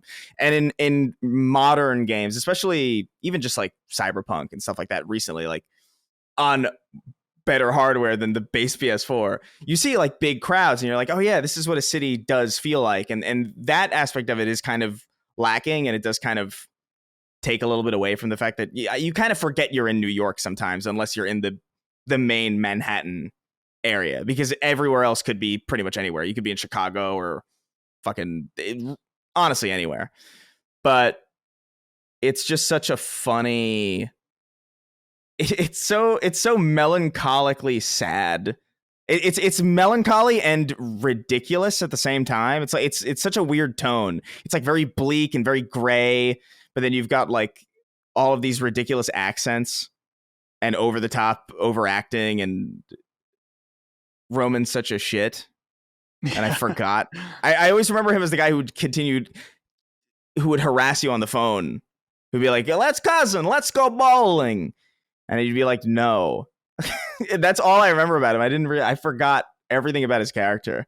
So it's been fun to revisit it. It's a shame that it's stranded on that hardware, and only replayable in a way that I don't think is ideal. Because I think Red Dead Redemption 1 got a proper 60 frame 4K boost, but this one, as I don't know, playing it feels a little bit less tidy. Like, it doesn't feel as, the distance is very, very pixelated, and you can tell it kind of fades out after a while. You can kind of ignore it if you play it enough, but man, it would be so nice to play this game at proper 60, at proper 4K. But doesn't look like they're doing that. So yeah, we'll have to settle for what we got. You had fallen ill, so you weren't here last week, and we talked about that news about how Grand Theft Auto 4 is. They were maybe planning on bringing that over and then abandoned. Oh, well, we talked about that on the episode that I was on. Oh, okay. I'm sorry. That's why okay, that conversation started. I see. But I'm sorry. I thought that was last week. I got you. Very good. But yeah. Okay. I love GTA 4, by the way. I don't need to say any more about that. I think it's a great game as well. It's wonderful. Dustin says you're playing Final Fantasy 7. Yes. Tell me about that.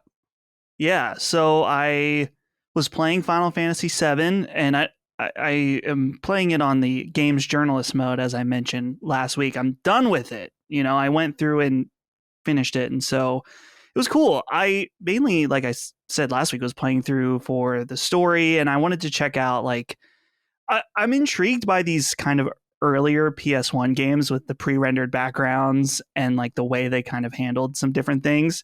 There's a few really weird parts of this game. For example, so Yuffie and Vincent are both optional characters. And in order to get Vincent, you have to open this lock in the mansion. And the way you have to do it is so finicky and annoying. You have to like put these numbers in a short amount of time, and it's like real sensitive. They didn't change it at all for the newer ports. So it's been an interesting experience just getting to fully play through it and see it. I didn't put this on what I've been playing, but last night I booted up Remake again just because I wanted to like remember and see. And it's just, dude, the PS5, I shouldn't play through it all again right now because I should wait until closer till the new one. But man, the PS5 version of Final Fantasy VII Remake is really, really good. Super smooth, 60 FPS. And so, yeah, I finished that up. And then I'm also playing Stray, which I know, Colin, you're playing also. And I'm sure many, many listeners are out there. This game has kind of been exploding. In fact, I think, Colin, it was you commented on Discord that it was the #1 trend on Twitter at release. And surely it being on the PlayStation Plus Extra is a big part of that. But overall, I think this game's awesome. I am really, really enjoying it. And it's nice because it's like, it's not too complicated and it's not too basic either. There are some, the gameplay mechanics aren't anything crazy. In fact, I think that there are some people that didn't like that the platforming in the game is kind of not really platforming. Like you see like a ledge and it gives you a prompt to press X and the cat will just automatically jump to it. I kind of like that about it, that it's already, I'm not like trying to get like pixel perfect jumps with a cat. But I gotta say, I think the thing overall about Stray is I'm just shocked at how beautiful this game is from a smaller team. This is legitimately one of the best looking games I've played on PlayStation 5, and it runs at a super solid 60 FPS. And so it's not just the technical aspects, but also the art direction at the same time is really, really cool. The robot figures, they have like these old like digital screens as faces, and I love like there's a meow button so you can go up and they'll have different reactions when you meow at them and stuff like that. So I'm not done with it yet, but I'm very much enjoying it. And obviously, I mean, if you have PlayStation Plus Extra, this is like a no-brainer to check out. And I think that if you don't, and you don't want the subscription, I think it's totally worth buying as well. Just super, super, super solid chill game right out the gate. But Colin, I know you're playing it as well. How are you finding it? I think it's good. I think that the more I play it, the more it's losing its charm to me in terms of what it is. Sure. I must say, the beginning of the game, when you see how the cat kind of goes off on his own, I was like, oh my God, this is so sad. Like, I know. I was very upset. And then, I really do like the idea of playing as a cat. I like that you can do cute little things with the cat. I like walking on pianos with him and doing all these different things and kind of swatting things away, interacting with the various robots and whatnot. But I feel like I'm in chapter 5 now. I don't know how far along that is in the game, but I feel like after a few chapters, when it started to get more into, I guess, what the game's really about and all of that, I was like, I'm kind of disappointed that this is what it is. Yeah. Huh. Like, I'm finding it more intriguing. I wanted something a little,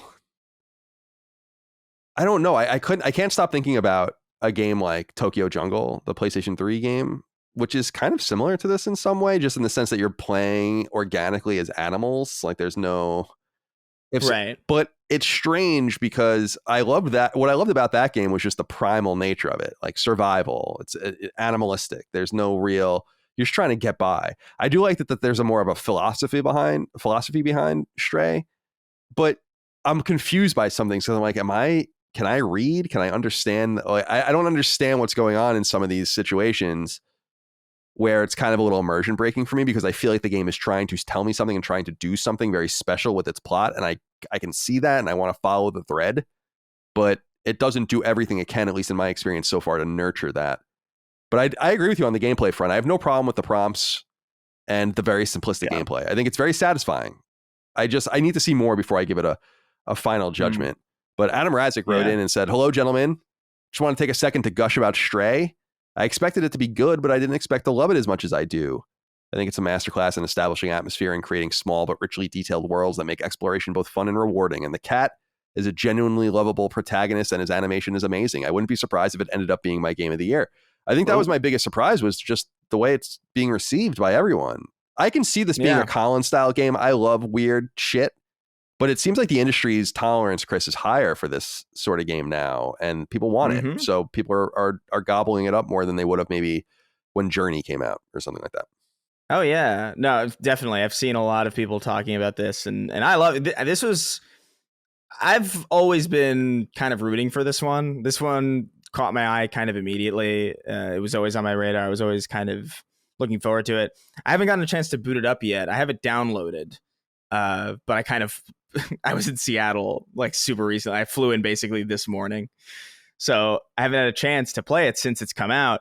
But I'm super stoked to get into it tonight because it looks. I'm happy. I'm so happy to hear that it's good to a lot of people, and I'm glad that it isn't this kind of challenging pixel perfect platformer, because quite frankly, I feel like that wouldn't really, I don't know. Cats are kind of graceful in the way that they move around. Like, I feel like it would be like really distracting to miss a jump like a million times as a cat, and fall. Totally. I don't know. I know. I think you're right. It's one of those things where it's the only way to make it believable.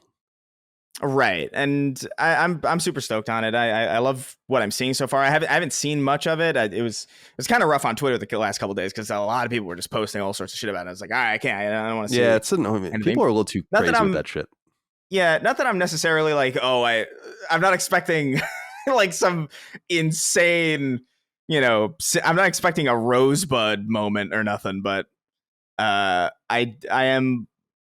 am stoked on this, and I'm glad it's being received well. And that's good news for me if we're still paying attention to our drafts. I know. Ooh. Yes, we are. People in the Discord are monitoring very closely all updates. And I will say that I want to see how it all shakes out towards the end of the year, because it just seems like there's not very many competitors. As we said earlier, that's true, yeah. Avatar has already been bumped. I still believe Hogwarts Legacy is in peril of coming out this year. I don't know for sure or not. I heard that it wasn't a long time ago. Obviously, people reported on that, but who the hell knows what's going on with that game? So who knows if by the end of the year everything shakes out and something like Stray could be a champion of the people. But I'm excited about it. However, Papa Flo wrote in with a random question. I am curious about this. He says, "Gentlemen, with the release of Stray, it occurred to me that I have no clue what any of you think about cats. God's gift to humanity or devil spawn? Please feel free to let us know." Dustin, let's go to you first. What is your opinion on the cat, the feline? It's very multifaceted. Let's say the house cat. Yeah, house cat. Yeah. So the problem first and foremost is that I am allergic to cats. If I pet them and then if I touch my face or anything like that, or even if I'm in a house that has a cat for extended period of time, my eyes will start getting itchy and stuff like that. So that's kind of a big barrier between me and cats. But I like cats. I think they're cute. But I think that overall, for every great friendly cat, there's 10 that are assholes that don't want to be around you, don't give a fuck about you. And I think that's kind of how cats are by nature. And I'm drawn more to dogs because I love being loved by the animal. I know that there's the whole like, oh, you have to earn the cat's affection. Some cats you will never earn their affection, and they will just always be assholes. And that's okay. That's how they are. But that's not for me. What are your feelings here, Chris Reagan, on kitty cats? I like cats. I respect an animal that doesn't need me. I admire that. I like the fact that like we're just roommates almost with a cat. It's like I'll give you food, I guess, and I'll do the generic pet stuff. But like you'll come to me if you want, and I'll come to you if I want. It's not that big of a deal. I find them endlessly entertaining to watch. Just because they're so flexible and agile, and they just get themselves into just fucking baffling situations. Like, just like, oh, what are you doing in a coffee mug? Right. Like, how'd you? And they just like, or they somehow squeeze themselves under a door, and it's like one of the most scary things you've ever seen because you've never seen a cats are strange, dude. Like they also get their own version of the. Of like the crazies, like the zoomies, right? Yeah, where they have their own nutty times too, which is awesome. I like cats. I think I like cats and dogs. Like I'm an animal person. I like birds as well. Like I like animals because I feel like, oh man, if only we could be more like this thing and just like not so terrible as an animal ourselves. But for me, I will say I find that people who make a big deal about hating cats are really annoying. Like I feel like that's like a trying too hard to have a personality almost, where it's like, we get it. Okay, you don't like this arbitrary animal that you don't have to have any opinion about, really. I feel like anyone that makes hating anything a part of their personality is weird to me, right? Like, you're known for what you don't like. Particularly an animal that hasn't done it. You know what I mean? Just an entire species of animal. You know what I mean? Like, I don't know. It just seems a little bit. Have you ever seen a kitten? They're like biologically designed to like be the cutest thing ever. Oh yeah, to woo you. Oh, definitely. Yeah, they're adorable. Yeah, they're amazing. Yeah, cats. So it's funny. I grew up with cats first. I didn't have dogs when I was a kid. And my best friend had a few dogs, actually 3 of them at one time, and some others. So I like dogs. I would walk them and hang out with them, but I didn't have them myself. It didn't even seem like an opportunity for them. And I grew a real bias towards cats. I loved cats, and we had many over the years. Let me see if I can think of some of them. Lancelot, Djibouti was one of them, named after the African country. That's a Dagon pull. Shampoo, named after I think it's a Ranma half character. Few others, but my cat that I got in 1993, Chun-Li, she died in 2009, and I actually had her ashes and I buried them in my backyard here. Finally, after carrying them around for like years because I had nowhere to put them. And she was a really wonderful cat. And what I think about with her is that I grew up with her, and then I went off to college, and I barely saw her after 2003 or 2004. Like I would see her once or twice a year. And then when I became an adult, she was still alive, and I barely saw her at all. And right before she died, I went and saw her, and she was very skittish and like didn't really like being around people, but she really like remembered me and came and sat with me, and it was just so strange because I just hadn't seen her in so long. And then really weeks later she died, and it was really sad. But she was a really good cat. But then as an adult, I was slowly immersed in the world of dogs, and it was really my ex-girlfriend, and she had a Boston Terrier that I like fell in love with, and I just became totally enamored with Boston Terriers. I just think they're so funny, and so they're just so comical, so silly. And so I ended up getting a Boston of my own, Rush, everyone knows. And then last year I got another one, Treble. So brother and sister. And yeah, so I think there's a place for cats, and I think there's a place for dogs, and I love them both. The whole cat earning your affection thing, there is something about that which is really cool. And they are comical, like really funny. Like I remember when I lived in San Francisco with Greg and our roommate, Mike had a cat named Chloe, and I was Chloe's second favorite. And Chloe would hang out with me all the time. But the second Mike came home, she would be like, nope, out, and just go and just hang out with him and be done with me. Like as if I didn't even exist. Like I couldn't get her attention no matter what. It was so funny to me. But when he was gone, then it was like my turn to be with her. And I just thought that was, so she was really comical. I'd like to get a cat at some point in this house as well. The thing that I think we can get off this after this, but like I feel like the thing that makes me I lean a little bit more towards dogs now, because I feel like they're a little bit more they're stupider, and that's good for me. Like that's good for me, I think, because the thing that freaks me out about cats is that they can do things that dogs can't. Like a dog can't like turn its hand and look at it. And I think we've been over this on the podcast before, but I feel like this is the first thing an animal does when it starts to realize what it is. And I don't want to be there for that. Like if my cat like it stares at its palm and then it starts wondering like, what have I become? Yeah. What am I? Like what is this life? A dog can't do that. Dog will never see its own palms. So it can never contemplate. It's so funny. Yeah, I would say that in my experience, I've known some smart dogs, but dogs are they memorize. Yeah, and they're they routine oriented. Very exactly. Well. They're observers. No one knows you better than your dog. Like every move you make, dude. When I get up from this chair, I am totally in another part of the house from the dogs. When they hear this chair roll, they immediately come to the stairs because they know I'm done upstairs and I'm getting up. Like that's the kind of thing a dog does. And I like that as a person who has no friends. So other than the people that I work with and love very much, few longtime friends and family, I'm pretty much, I got my dogs rather, and at least they're excited to see me. Every time. They can be excited no matter what's going on in my life. They're amped. And I appreciate that about them. And they're loyal. And the one thing that I hate talking about this already, is just I've never owned a dog until Russian Treble, like my own dog. And they're both very young. Knock on wood. It's like, that's going to be rough when they go, because these are more like people than animals. That's always the thought. Like cats, losing a cat was very sad. I've lost a few cats and it's very sad, but I feel like this is going to be a whole nother level, because you have a whole different kind of relationship with them that's much more personal. Yeah. And it's a different thing. That's why I remember I was gifted a dog, and I remember being like very upset about that, because I just remember that you've just gifted me a horrible experience in like 13 to 15 years.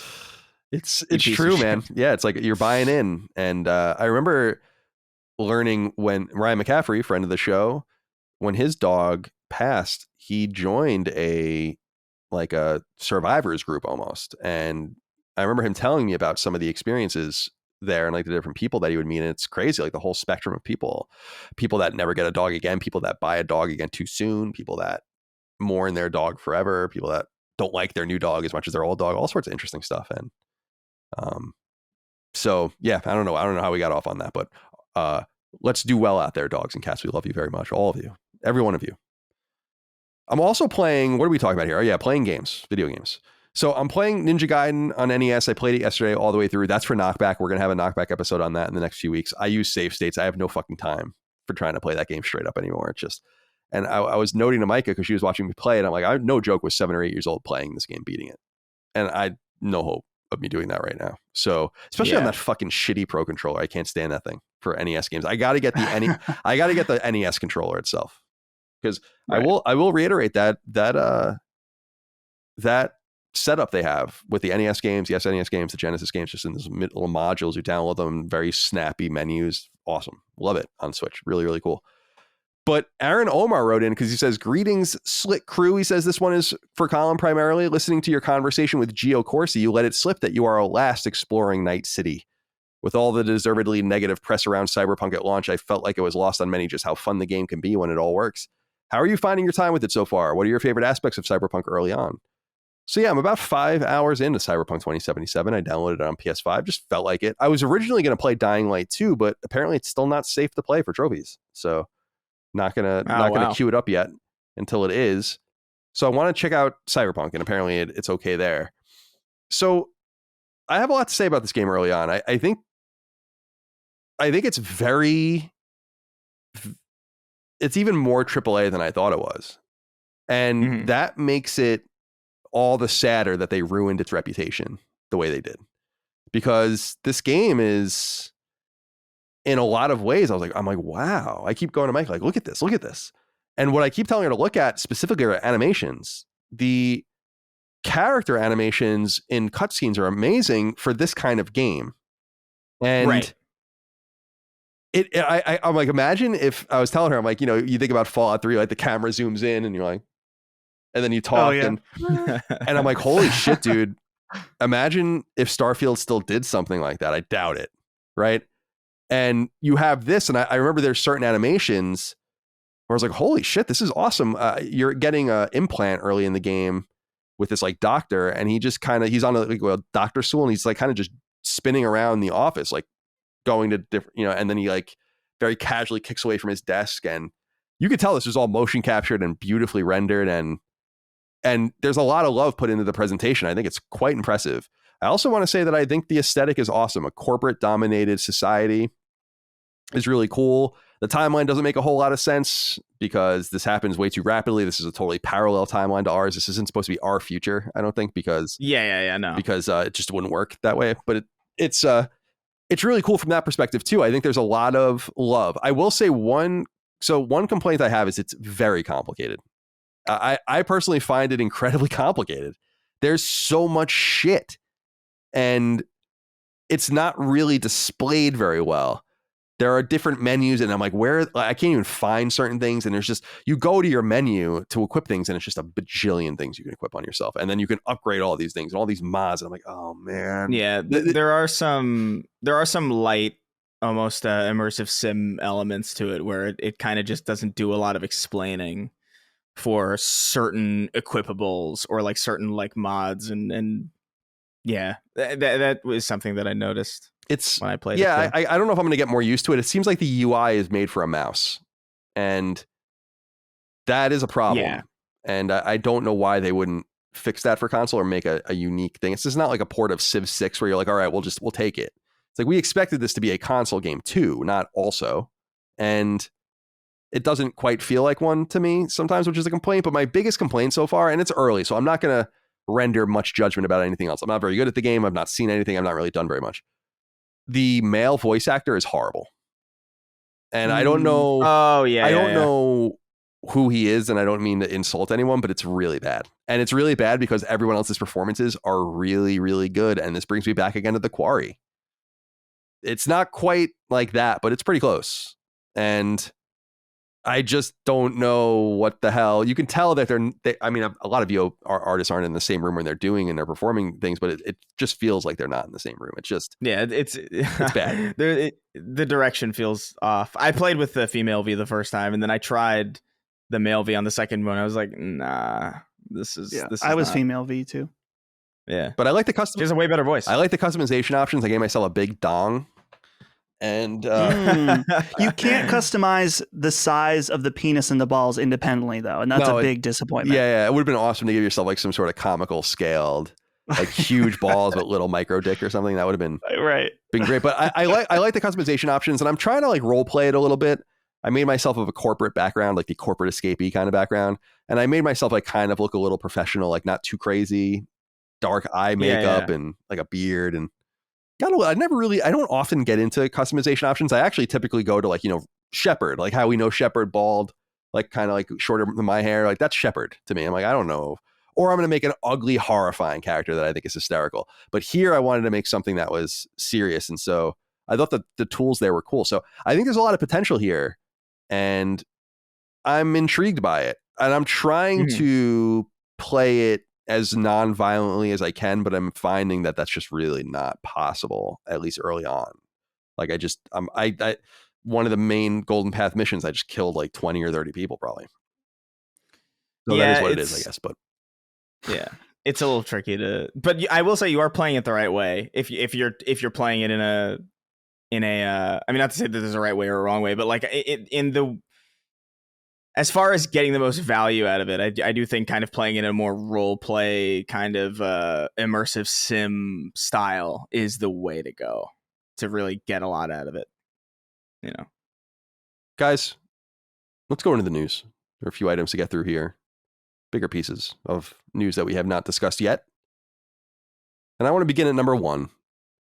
Spider-Man's PC port officially has a release date. It launches on August 12th. Now, this port is intriguing for multiple reasons.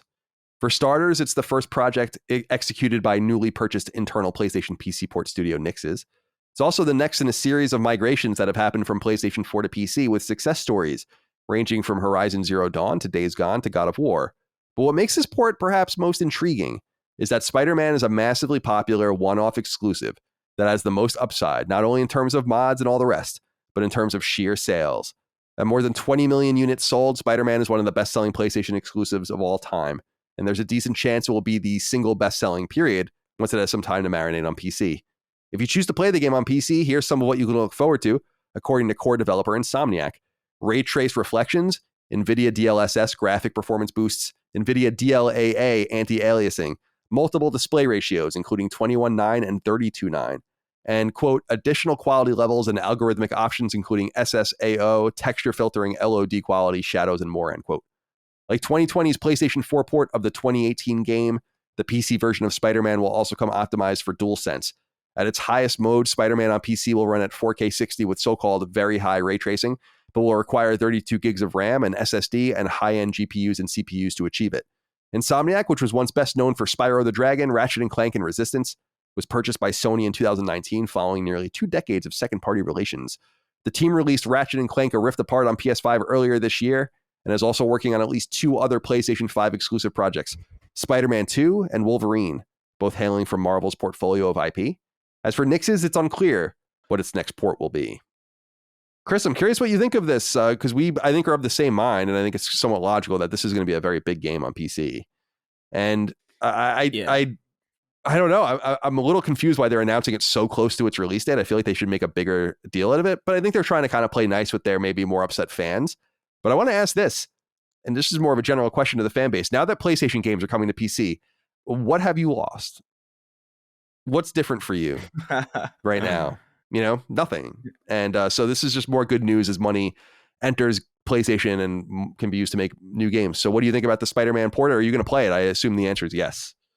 Oh yeah, for sure. Like I would love to stream it, and this would make it a lot easier because for some reason PlayStation still does that thing where you can't plug your headphones into the controller and also split the audio. Right. That's so annoying. I still can't fucking believe that that's still a problem. But no, I'm totally stoked for this. I'm excited about the mods specifically because I feel like that's going to be I wonder how because there's some crazy mods out there. Like, I wonder if they'll be able to maybe retool the swinging and maybe like keep the same game overall, but maybe borrow some of the swinging from the original Spider-Man 2 that was a little bit more physics based. And you could like, I bet a lot of people are going to make the perfect Spider-Man game out of this, and it already was kind of near perfect anyway.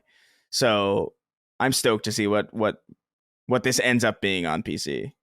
Me too. We said it already, but the God of War shit is so funny to me. The stuff that's happening with God of War mods, that I can only imagine Spider-Man is going to be even funnier, especially because there's just so many NPCs and like you're in a city and there's cars and there's just all sorts of fucking things you can mess around with. It's not just this more linear action game. Oh, do you remember the glitches in Miles Morales where like you would become a trash can or like a fine or like a starched shirt, and you would be swinging around the environment? One thing I will say, like, they didn't just release this release date, did they? Because I knew this. Oh, maybe they. But I don't know why. I thought they did just release it. Let me look. Maybe this doesn't even need to be. I feel like I knew this exact Spider-Man date. 2018.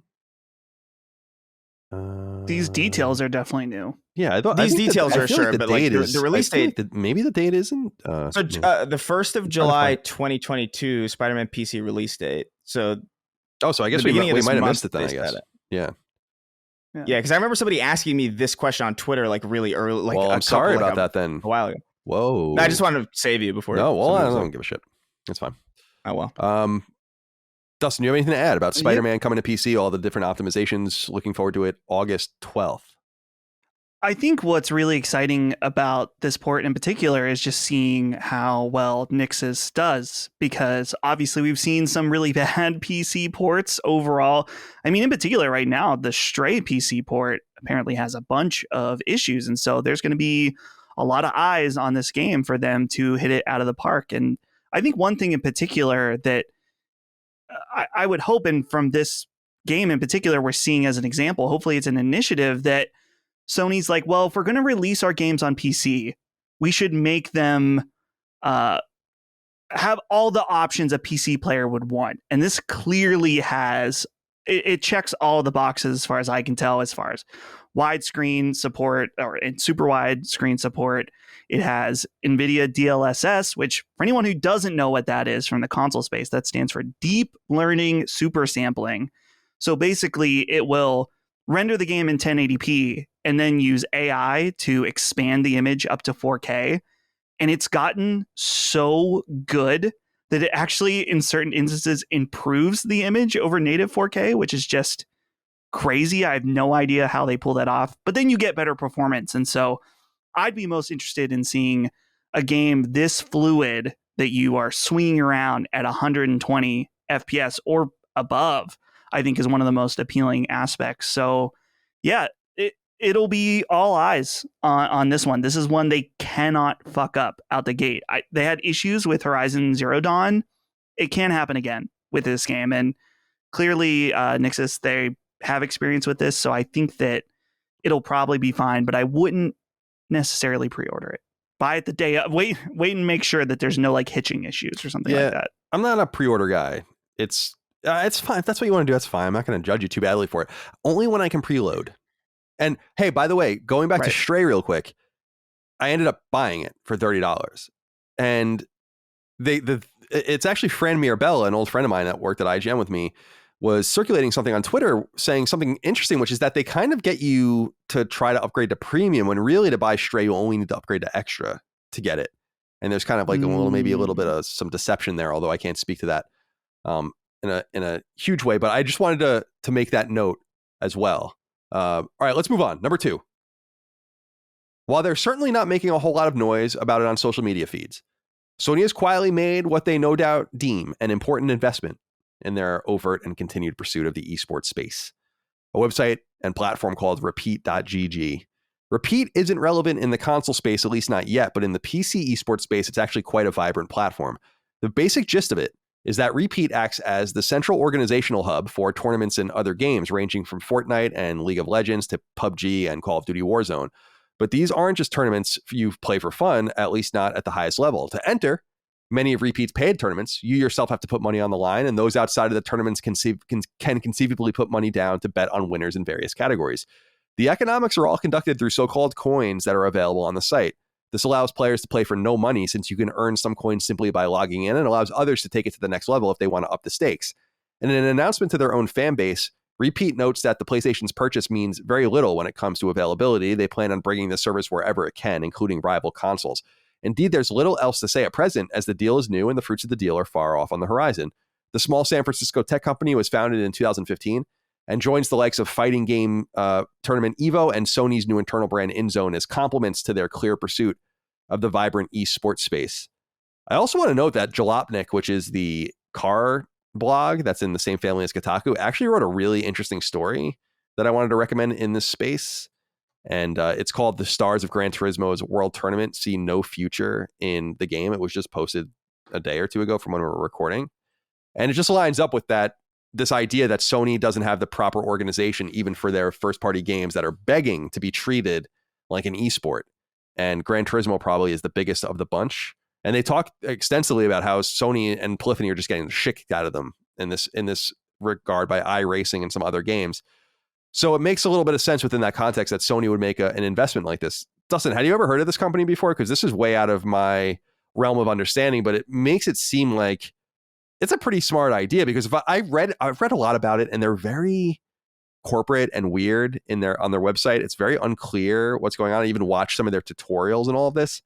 But as I'm getting it, it seems like the ultimate idea is to not only join tournaments on your behalf, but to bet on other people entering tournaments. So this becomes a betting platform, not unlike horse racing or obviously all the stuff that happens in Vegas. So what do you think? Sure. And I think that even a more comparable platform is like these sports betting apps that you see ads for. FanDuel, right, is one of them. Yeah. It would make sense that that's a extremely viable business platform that is continually growing in popularity.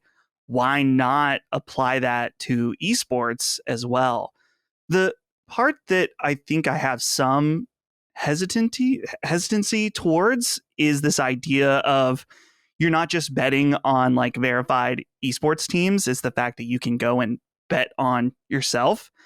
And the main concern that I have is just that they have to make sure they keep it well regulated in order to avoid regulation from the federal government.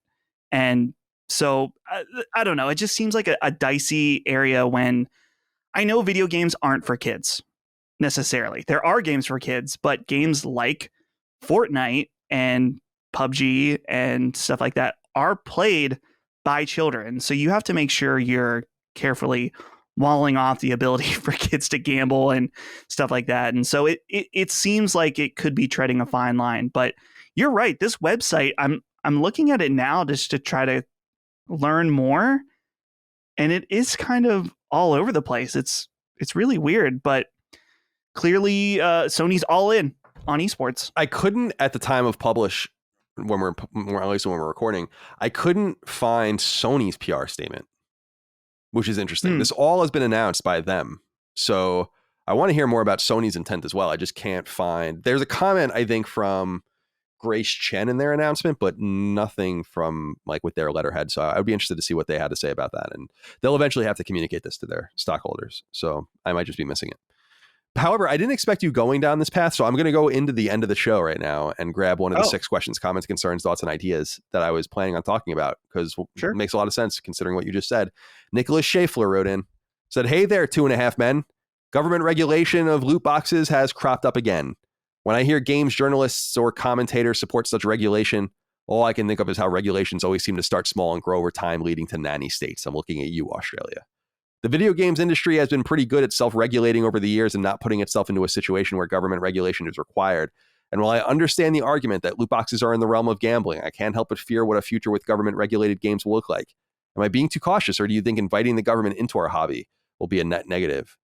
This is interesting. This speaks exactly what you're talking about, Dustin. So you You were very simpatico here with Nicholas. I just wanted to say, games have avoided regulation in the United States through a very, very careful ballet of skill and timing, and also obfuscation. When they were under siege during the violence craze, that was just after what was happening with music and, Dee Snider and all this shit was going on in Congress. And they were kind of slipping in under the radar. And I think people were kind of exhausted of the culture war. And then when games started to become controversial again at the turn of the century with Jack Thompson and all of that, again, TV, music, movies, and all of that mass entertainment allowed gaming to kind of slip under and get past and by. But it's not going to happen again like that. And that's what's dangerous about this. So I wanted to just say that before you proceed. Yeah, I don't know. Not to be... Well, no, I don't care. This will be somewhat political. I think government regulation, I don't want to say is never necessary, but is often... If it is necessary, it is often poorly done. And so we are better off not having the government involved in video games at all costs, in my opinion, just because the government only shows to be inefficient and bloated and not really able to do anything right. And so if we can keep them out for as long as possible, that would be a good thing. But in order to do that, there needs to be responsibility in order to not invite them in. And so, yeah, we do have to be careful with loot boxes and these gambling and stuff like that, just because we don't want the devil in the house, in my opinion. Right. And this is, I agree with you on a lot of what you said. And Kristen, kicking it over to you, it works both ways. And what I mean by that is in Europe, as far as I understand, Apple now has to manufacture and ship their future phones with USB-C cords, not with their proprietary cords anymore, because they were sued and by regulators into doing that. However, why people look at that as a positive is because, well, that Apple's not going to just make a European iPhone. They're just going to be like, fuck it. And they're just going to make everyone's iPhones USB-C. So like this regulatory fight in one place won everyone a gain, if you want to look at it like that. But it can go in the other direction. And that does get me a little nervous as well. So I'm generally in agreement with Dustin that we should keep the government out, and the American games industry has been very good at it. I just don't know if they can persist, because now it's not getting into the subject matter of the games, because no one gives a shit anymore. In fact, constitutionally, through Supreme Court law, games are protected speech. So there's really nothing to argue about there anymore. Now it's about monetization and preying on children and gambling and all this kind of stuff. And this is where the problems are going to reach a nexus with games. So do you have any thoughts? Oh man. Well, I mean, if it does, the sad reality is that, like, if that does happen, then it's the industry's own fault. Like they've been avoiding this for so long. And if it's so clear that everybody, like nobody likes this, there are people who participate in it because it's there. But if given the opportunity 10 years ago to have this exact setup, no one, you would have not seen a majority yay on that, So I feel like the hubris of just ignoring all of the legitimate criticisms that you are getting from your primary audience that will inevitably bleed into your casual audience, that will inevitably bleed into people in positions of power who will then look at you a little bit more closely. That's the industry's fault at that point, and there's not much you can do after that. I would prefer the government not get involved. There are a myriad of reasons why. I think there's a case to be made that they're just not particularly good at it. Although, like, there are certain things where it's like, the government's so confusing because they're really slow to act on the things that you want them to act on, and then they're really quick to be like, oh well, suddenly Supreme Court justices have like insane protections, like overnight, because like suddenly there's like a really good motivation to do it. It's a little frustrating to deal with them, so I'd rather just not deal with them at all. But I don't think we're going to be able to avoid this for much longer. It's so predatory, and now it's bleeding into other industries. I don't know if you guys saw, but like, did you see that BMW article about how they were trying to monetize heat seating in cars? So they were like, oh, you have to pay a subscription or something to heat your car seats or some shit, even though that functionality is baked into that is that's going to be traced back to this industry, and it's going to piss off other people, and then they're going to be like, what are they doing over there? It's only a matter of time at this point. We just have to appreciate that we're out of the gaze of the government for now. Until we inevitably, the money is just going to be too irresistible for them to ignore. And it's already happening. I mean, look at like something like Activision being purchased by Microsoft required extensive government interference to look over everything and kind of approve everything. And that's just going to draw more and more eyeballs as money is made more and more. Yeah, games have really benefited serendipitously from this childlike notion, even to this day, that nothing's really happening there. And I think it's only over the last few years that people have opened their minds to it. But again, it's not the subject matter we need to worry about. It's just the monetization. And this is what fucking sucks. This is what's going to invite them into our world, because they had no interest in us when we were buying games, selling games, and doing all that kind of stuff. And it's going to be different now. And I also just feel like regulation to these ends is foolish to a degree. There should be guardrails around things in society, I think, to, alcohol purchases and guns and whatever it is. And that's fine. And gambling, sure. But maybe be a parent as well. Maybe don't give your kid your phone with your credit card information in it. Don't give your kid your credit card. Don't, it's got to be some sort of responsibility as well. At some point, it's got to kick in. It's not the bureaucracy's job to protect you or your children from everything that ever happened. And that kind of attitude is, and I don't mean this as an insult, because it's just clear in the outcomes. That's much more, as you said, Australian. It's much more Western European than it is American. And there's a place for that, but I don't think it's within our market. So we'll see. All right, number 3, the deal is complete. Bungie has officially joined the PlayStation family as a first-party studio, though it's important to remember that it's not joining PlayStation Studios, the first-party team, and instead will sit parallel to it within its own structure and with its own goals in mind. Bungie, founded in the early 90s, has scaled to nearly 1,000 employees and is, of course, the powerhouse best known for its pioneering Halo franchise, as well as more recently its FPS franchise, Destiny. The deal, which was reported early in 2002, is worth $3.6 billion and brings Destiny's well-established developmental pipeline, projects, and future endeavors into the PlayStation family, though it's not expected that any future project will be exclusive, and Destiny 2 will remain multi-platform as well.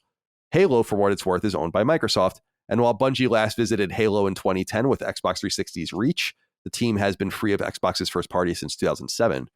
Bungie is expected to bring substantial multiplayer bona fides to a PlayStation Studios family that desperately needs them. While PlayStation's success in first-party narrative-driven games is unrivaled, they've largely seeded the multiplayer space outside of random success stories like Gran Turismo. With 10 games as a service promised on PlayStation 5 by 2026, Bungie's know-how will no doubt play a central role in these products' delivery, all while Bungie pursues the continuation of not only Destiny 2, but whatever lies beyond. This news came as word leaked from court filings in Washington state that Bungie is yet again pursuing more legal action against those that take advantage of its games, and its community. This time, the culprit is Luca Leone, who apparently circumvented Bungie's bans on his rampant cheating to the point that he's threatened members of the company, and so they're going after him. Very interesting. I also wanted to bring this up, and I put a little link in here, is that Destiny announced, or Bungie announced that August 23rd, just next month, a little more than a month away from when this goes live, they will talk about what is next. So, Chris, let's go to you first. What do you think about what's going on here? Bungie's in the family, and Destiny 2 looks like it will proceed. So do you have any thoughts?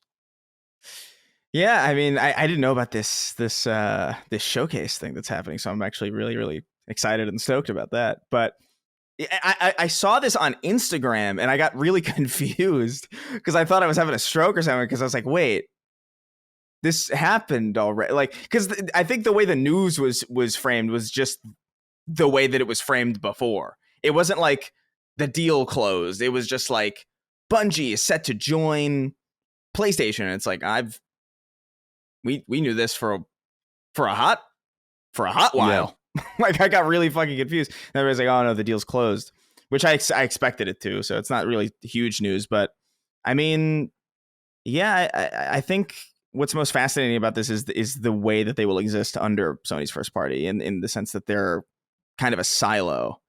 or like a separate silo, I guess in similar fashion to the way that Bethesda is, I guess, kind of. Yeah, no, I would think that is exactly a parallel. Yeah.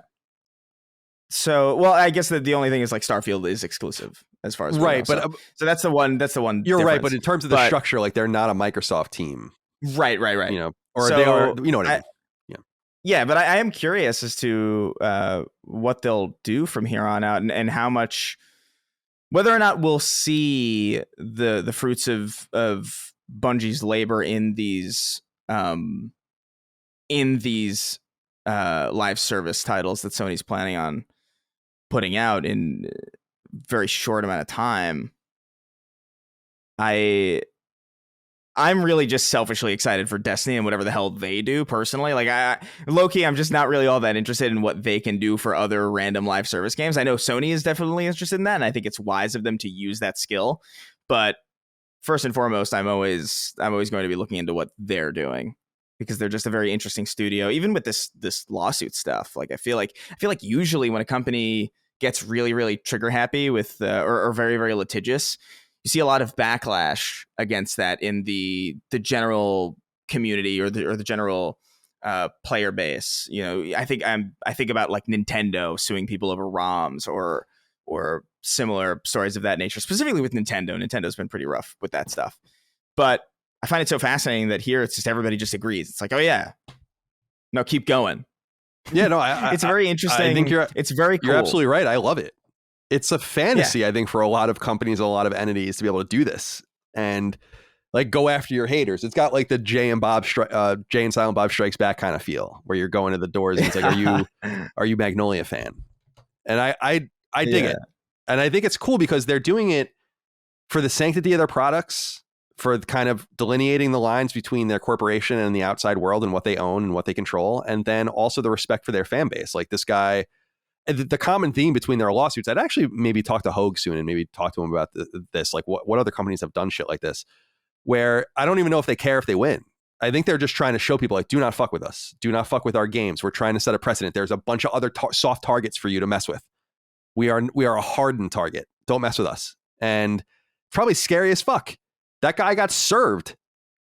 They found him. I read you guys should read the case. It's fascinating. Like I read it. They go into all of it about how they found out who he was. They went into their back end, found like all of the IP addresses, realized this IP was connected to this thing, went to this email address, Googled this thing, and it's awesome. And they nailed him. They fucking nailed him. So yeah, you're right though. It is that's a razor's edge, and you have to be a company that people like to be able to do shit like that. Right. That's why Nintendo gets away with it, and that's why Bungie's getting away with it. If Activision started going after people like this, I don't think it would work out as well. No, probably or Ubisoft not. Or something but like that. But the thing is with Nintendo, it's like Nintendo gets away with it technically speaking, but they still come across they come out of it with a general negative perception, because a lot of the times that Nintendo will go after it, it's not necessarily in the same spirit that Bungie is. It's not protecting their user bases. It's usually it's actually arguably the opposite. It's like, oh hey, we're these ancient games that are not available on your service anymore, that are lost to time. Hey, we have copies of them and they exist now. And it's like, well, fuck you, actually, even though we're not using those and we're not doing anything with them. And it's like, I understand that there's like they legally shouldn't be able to like sell them or anything. And there's an argument to be made there, but Nintendo just comes across looking like the bad guy, even if they are in the right. Whereas like, I feel like in every single lawsuit that we've seen out of Bungie so far, they've been very wise with the way that they've chosen their targets, and they've also been very wise in the way that they've gone about addressing them. And I think it takes a very savvy company, and Bungie just knows they're just a really competent studio in more ways than one, as we're learning. So I'm excited to see what they do with like where their genetics enter PlayStation's games, like what the boardroom conversation was about how they're going to be leveraged. This is a lot of money. $3.6 billion is a fucking lot of money. It's a lot of money. And it's a lot of money for one team. 1,000 employees, a lot of it spent on retention. They own basically one IP. They don't even own Halo is still, I would assume, their most seminal IP, and they don't own it. So it's not like you're getting that. I think you're really buying the expertise of Bungie. And I think Sony got, and Dustin, I'll go to you now. Sony kind of got a view of this with the closer relationship that they developed post Activision, even during the Activision era, actually, because Destiny was associated with PlayStation 4. But the post Activision kind of maturation of this company on its own, I think, allowed Sony to see a ripe target. And it's one of the very few companies that will have been owned by two first parties. I had a killer joke lined up about Sony now owning Halo, but then you said that and that kind of killed it. But that's okay. I'm sorry for ruining your joke. No, it's okay. I'm just joking. So I would say overall, I think one of the interesting aspects of this deal, and we've already seen this kind of peek through overall, is just how progressive Bungie is as a company and how outward they are, and how Sony recently made that statement about how they're kind of trying to keep their political aspects of their different studios more internal. And we've already seen kind of that give and take a little bit with the recent Roe v. Wade stuff. So it'll be, I wonder if there will be some culture clash between Sony and Bungie. But overall, Colin, like you said, you got to wonder how they're going to use them outside of just owning Destiny, right? Like Destiny's going to continue to go on as is. And so how do they implement Bungie into their, what is it, like 7 free-to-play game strategy? Yeah, more than that. And yeah, it's got to be an essential. It's what I said last week when we were talking about Haven. They're building, and I don't want to use, I hate this term because it makes it seem like it's very impersonal. Maybe it will end up being that way, but it's like it's an assembly line. And they want their creative studios creating. There's plenty of people at 1,000 people. I mean, there's plenty of people making the games at Bungie, but most of those people are not making the games. And that expertise at the systems level of running your own organization, that can probably be taken as a piece and put somewhere else, and allowing a creative to circumvent that because you have Bungie being able to handle X, Y, and Z for you, or that Bungie expertise allowing you so you can focus on what you're good at. And I really think that Haven, Nix's, Valkyrie, Bluepoint, studios like this are all made to just make things smoother. And the only other family we've seen do that actually is Embracer. They're the only other family that seems to have made explicit purchases to support and buttress things like Saber and others that have no real game creation chops. And so it's good. This is good. And I think that PlayStation fans should be pleased. And I think it's awesome that they're keeping their games multi-platform. I don't think this would have been possible if they were going to be any other way. I don't think they would have been for sale at that price if it were going to be any other way. I think Sony would have looked like complete dickheads if they did something like that. This is what I keep saying about Microsoft with Activision, and why I just don't think very much from Activision is going to end up being exclusive. Certainly nothing important is going to end up being exclusive, in perpetuity. So I think this is kind of more the way things are going to be.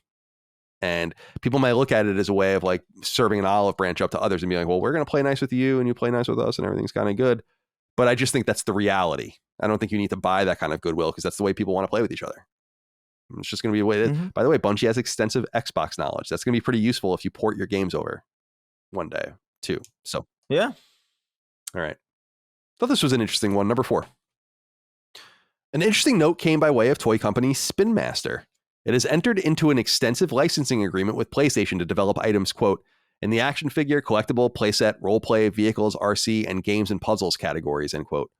Word comes by way of a press release which notes that Sony Pictures Consumer Products Division brokered the deal, keeping in mind that PlayStation is itself a subsidiary of Sony. Because of Sony's cross-fusion of properties, Sony Pictures, quote, manages global master toy deals for the PlayStation brand and its PlayStation Studios games, end quote, according to the release. And items will include those based on Naughty Dog properties and Uncharted and The Last of Us, for starters. The toys will begin rolling out in 2024. Spin Master, a publicly traded Canadian company with more than 2,000 employees, does some $2 billion every year in revenue and, believe it or not, made a lot of its early money in bouncy castles. However, the brand may be best known for Bakugan, which were released alongside Sega and which has since spawned a huge anime series. It's likewise the producer of the mega popular Paw Patrol franchise as well, so we can perhaps see where this is all going with Sony. The most random item Spin Master owns, however, is the Rubik's Cube, which it bought for $50 million in 2020. So not so much to say here, but I did a lot of research on this company because I'm just not, I am a G.I. Joe guy, but I'm not a toy guy generally. And I wanted to see like what they were all about. Founded in the mid 90s, exploded in popularity, lots of money, lots of expertise. This is untapped potential for PlayStation. And I couldn't help but wonder if PlayStation's looking at these guys and eyeing these guys as someone that can just do PlayStation full time, you know? With all of these IP, this cross-media stuff, and all the rest, certainly having a really strong physical showing of toys, action figures, games, books and comics, like all these things that can stand alongside of it, certainly that's really important. And I've always said that Sony didn't seem to take much of an interest in this outside of just I always thought it was fascinating. Like they'll be like, yeah, we're doing a Bloodborne board game, and which probably they probably got like $50,000 for or something like that. And this, that, and the other thing, but then they've left all the big money on the table. It seems like they're going to change this. So Dustin, let's go to you first. What do you see? Do you see any potential here of Sony really breaking out in a way with their IP in ways that they've really struggled to do in the past? There's always been action figures, but there have been very little organizing principle behind it, a la Amiibo, which would have been cool. Right. So yeah, there's huge potential here. And I think about like going to Target or something, you see a huge lineup of Nintendo plushies and toys and stuff like that. And so people are into this stuff. I mean, I am into this stuff on a certain level. I know that there's like collectors that will go nuts and buy everything, but at the same time too, there's a little bit of caution that you got to be, at least in my opinion, you got to be careful, because I feel like when I do go to a store like Target, you see like, here's a million different pieces of Stranger Things merchandise. Here's this figure that is like slightly different. There's like 30 different types of figures that are all slightly different. Some realistic, some are cartoony. Here's a million plushies. And it's like, it can get a little too saturated. And then it feels like they end up in like a loot box or a loot crate or whatever, something like that. And it kind of can feel cheaper. So as long as the products come out like high quality, somewhere where they're affordable, but also on a collector level, I think there's a ton of opportunity. I would definitely buy like a Bloodborne Hunter figurine. I do have like a tiny one when they were doing that weird fake Amiibo line a few years ago. I can't remember what they were exactly called, but there's definitely like huge potential for selling, plastic to 30-year-old, almost 30-year-olds like me and beyond. Dude, I'm 37. I'll buy cool stuff too. There just haven't been the kinds of toys that I wanted. An Amiibo kind of treatment of Mega Man Robot Masters, like the bad guys. Oh my God. That'd be sick. Oh my God, dude. That's never going to happen, but I would have been all over that. Chris, what do you think about the potential of Sony Spin Master and kind of taking advantage of this physical market? I think it's smart. I think there's a lot of ways to leverage that. I'm kind of surprised that there haven't been. I'm surprised that I haven't walked into a store and seen like a Sackboy plushie. Like it seems like obvious to me, and I'm sure they exist in some capacity, but I mean like for real, or like a Joel's dying daughter plushie. You could pretend to hold your dying daughter. Hey, no spoilers. Right? Remember the picture on Twitter? You forgot. That made me laugh so hard. But yeah, no, I think it's wise. One thing I will say, I didn't know the Rubik's Cube was ownable. Yeah, you know what I mean? Yeah, I mean, like I thought the Rubik's Cube was like just a concept, like just concept. Yeah, like a Mobius strip. Sure. You know what I mean? Like that's not owned by like Frederick Mobius. That's just a fucking conceptual thing. I had no idea that you could even. So is every Rubik's Cube like licensed? No, probably not. But I think the dude is German or something like that. I don't really know the whole story, but yeah, it's like patent or whatever. Like a right. So that's interesting. Yeah, I don't know. It's a lot of money. $50 million. Dustin. I used to be able to solve a Rubik's Cube. Oh, really? Many years ago. I just kind of hit your head. I had a friend that was into it. Yeah, I fell on him. I can't do it. I had a friend that was really into it, and so we would like compete and see who could solve it faster. I think I had it down to like a minute, but I don't know. It just kind of, the only other place to go is either faster or do like the 4x4 and 5x5 Rubik's Cubes, and those are just too crazy for me. All right, my friends, let's move on. Number 5. For nearly 10 years, Canadian developer Digital Extremes has supported its shockingly popular free-to-play action shooter Warframe. In fact, Digital Extremes, which was once known for its work in the Unreal Tournament franchise and even developed the long-forgotten Darkness game Darkness 2 in 2012, hasn't released a single game since Warframe came out. That's why the quiet announcement of its new game, Soulframe, is so consequential, and why it's worth highlighting here. Revealed at TennoCon, the annual Warframe convention, Soulframe is described as a, quote, free-to-play action hybrid MMORPG in early development, end quote, and it's apparently drawing heavily from fantasy influences, citing examples like Neverending Story and Studio Ghibli works like Princess Mononoke. All that's out there right now, otherwise, is a 6-minute cinematic reveal trailer that seems to have the Warframe audience excited. However, the website for the game is currently a black screen and nothing more.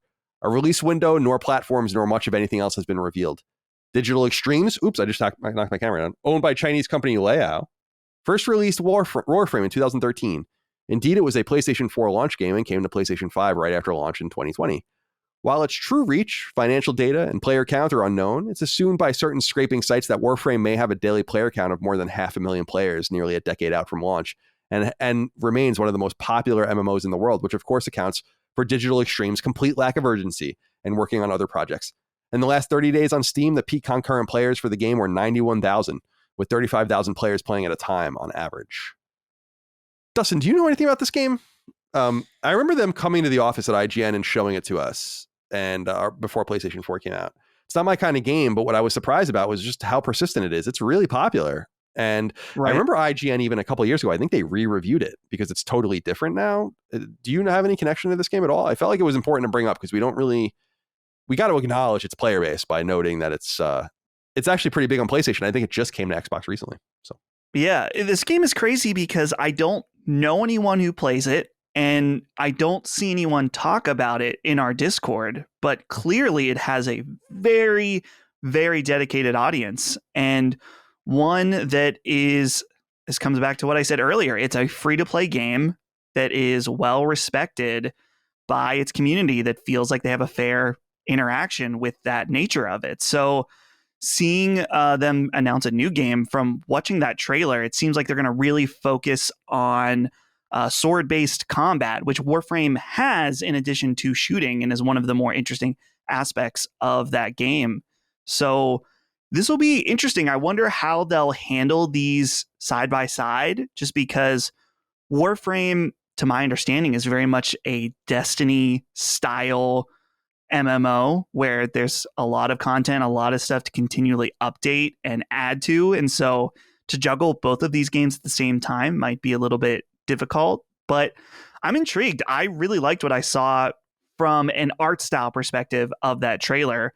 Obviously, we have no idea what the gameplay will be like or what this game really is. It sounds like they don't even really know quite yet outside of that visual set piece of that trailer, but what I saw looked really cool. Chris, do you have anything to add? I don't know. Warframe might seem like a game you might have messed with at one time. I don't know. I did briefly. I think there is something neat about it. There's like a movement metagame in Warframe that people really like. Like traversing in Warframe is really cool, and it is, because you're just backflipping across the world and you're doing weird ninja slides and shit. It is really neat. It's just I never jived with the combat all that much, and personally, I think it's just the art style for me just kind of puts me off. I don't even know what it is necessarily, but it is a huge game. And every time I talk about how much I love Destiny, people are like, "Why aren't you playing Warframe?" And it's like it's always it's interesting. They're brought up very regularly in tandem with each other, even though they're very different games, but they are aiming for a similar spot in people's minds as far as like a slot to occupy. So it does make a lot of sense, and they're both sci-fi fantasy type, MMORPGs. It makes sense. But I mean, this new thing looks interesting. I kind of echo Dustin though. That's a lot to manage for a team of that size, because I don't think how big is they're not. I think I might have said it in here. Maybe I didn't. I don't know. They're certainly not like as big as plus Bungie on a random Google search. So I don't know if that's exactly true. Yeah, well, they're definitely not 1,000 plus. Yeah. So I don't know, man. That's a lot to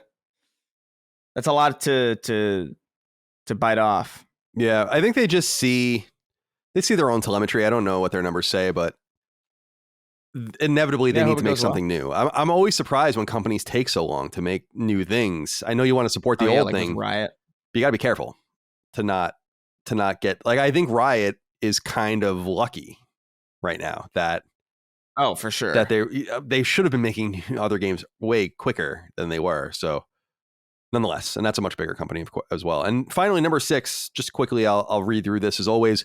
The NPD Group revealed a new slate of sales data, this time for the month of June 2022. Of course, NPD tracks hardware and software sales in the United States, and these numbers are positive for Sony. While still outsold by the readily available Nintendo Switch, PS5 did outsell its Xbox competitor for the month and is up in sales year over year, a great sign for a stubbornly stifled supply chain. The best-selling game of the month in North America was Elden Ring yet again, with Lego Star Wars, The Skywalker Saga coming in second, MLB The Show 22 fourth, Final Fantasy VII Remake 9th, Demon Slayer, The Hinomaki Chronicles coming in 14th, The Quarry at 19th, and Miles Morales at 20. When counting only games sold on PS5 and PS4, these were the 10 best-selling games in the US for the month of June in order. Elden Ring, MLB The Show 2022, Lego Star Wars The Skywalker Saga, Miles Morales, Horizon Forbidden West, The Quarry, Overwatch, Ratchet & Clank Rift Apart, Call of Duty Vanguard, and Gran Turismo 7. And that's it for the news. That's all we have for the news. Pretty slow week. But what will not be slow is the listener inquiries we have. 6 questions, comments, concerns, thoughts, and ideas from the audience, as always, on Patreon, patreon.com/laststandmedia. That's where you can support us, get early ad-free access, Sacred Symbols Plus, and all the rest. Submit these inquiries. Now, we already read one earlier, so we have 5 left. We'll go to DSant21, who says, "What's up, shit stains? Huge From Software fan here. Played all their games to completion and have platinumed a few. Anyway, question for Dustin, and Chris can answer this too, I think. What would you like to see from a Bloodborne 2? What kind of environment, enemies, etc.? Does the likely absence of Miyazaki make you pessimistic lore-wise or story-wise?" What do you think? If we ever get a Bloodborne 2, let's say we get a Bloodborne 2, what would you want from it? What do you think you'll get, etc.?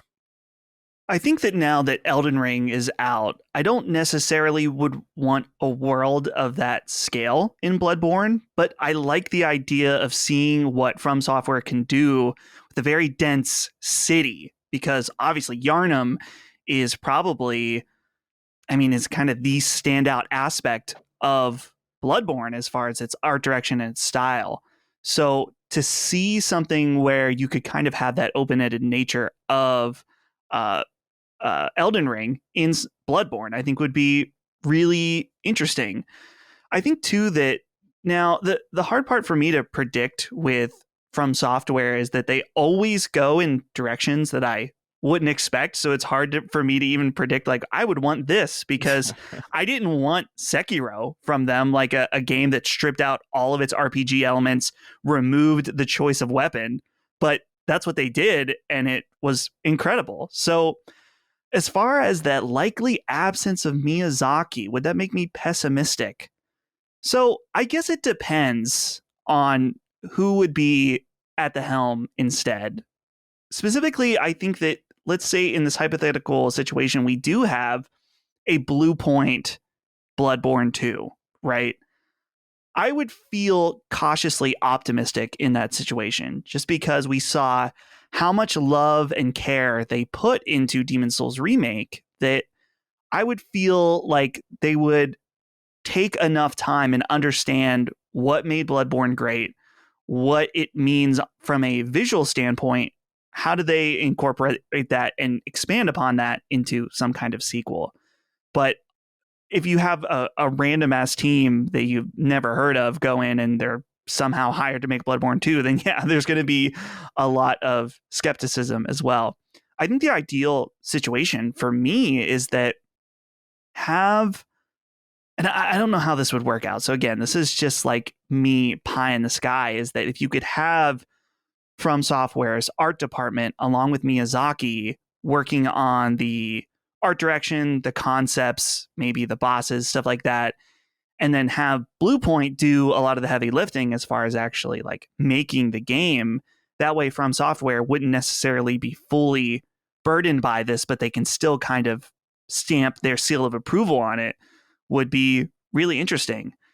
Overall, though, I think more than anything, I want a sequel to Bloodborne in its gameplay style, because it's totally different. I mean, each of their games are different as far as like Dark Souls has its particular combat, Sekiro, Bloodborne. And so I'd like to see something that expands upon that fast-paced action combat. The idea that if you get hit, you have a chance to redeem some of that health by getting really, really aggressive. I love that. So even if it was in a different world, but it was like a combat successor to Bloodborne, that would be really exciting to me.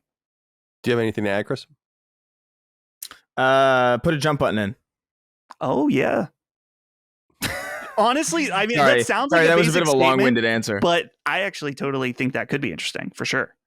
Yeah, I can't. It's hard for me to go backwards now. I just like that verticality and that freedom, and I feel like that verticality, especially with the art direction of Bloodborne, would go a long way without really disrupting that much of what makes Bloodborne combat so unique among other Souls games. I feel like you could still have both of those, maybe even to greater effect, actually. What if they incorporated like some Dragon's Dogma elements where you can climb the monsters and like be super aggressive? That would be interesting as well. I need to play more of that game. All right, next one comes from Rob Shamblin, who says, "Hey guys, long time, first time here. I've got a little bit of an inside baseball inquiry and hoping you can drop some knowledge. I'm a little confused about the relationship between developers and publishers. A couple of weeks ago, Colin commented that From Software should potentially start publishing their games without Bandai Namco in the future. Can you explain what the advantage of that is? How much of a cut does a publisher get? Is it different for physical releases versus all digital? Does the publisher provide financial resources during development? And what does it entail for a developer to self-publish? Sorry if that's too much." I mean, I can generally answer this question for you, Rob. Because when people ask questions like this, I assume that there's others out there that don't understand. They're just too embarrassed to ask, and that's okay. I will help you every way I can. A publisher of a video game is typically the financial backer and the first connection to first party. So let's say that, I don't know why I was thinking about the game Remember Me recently.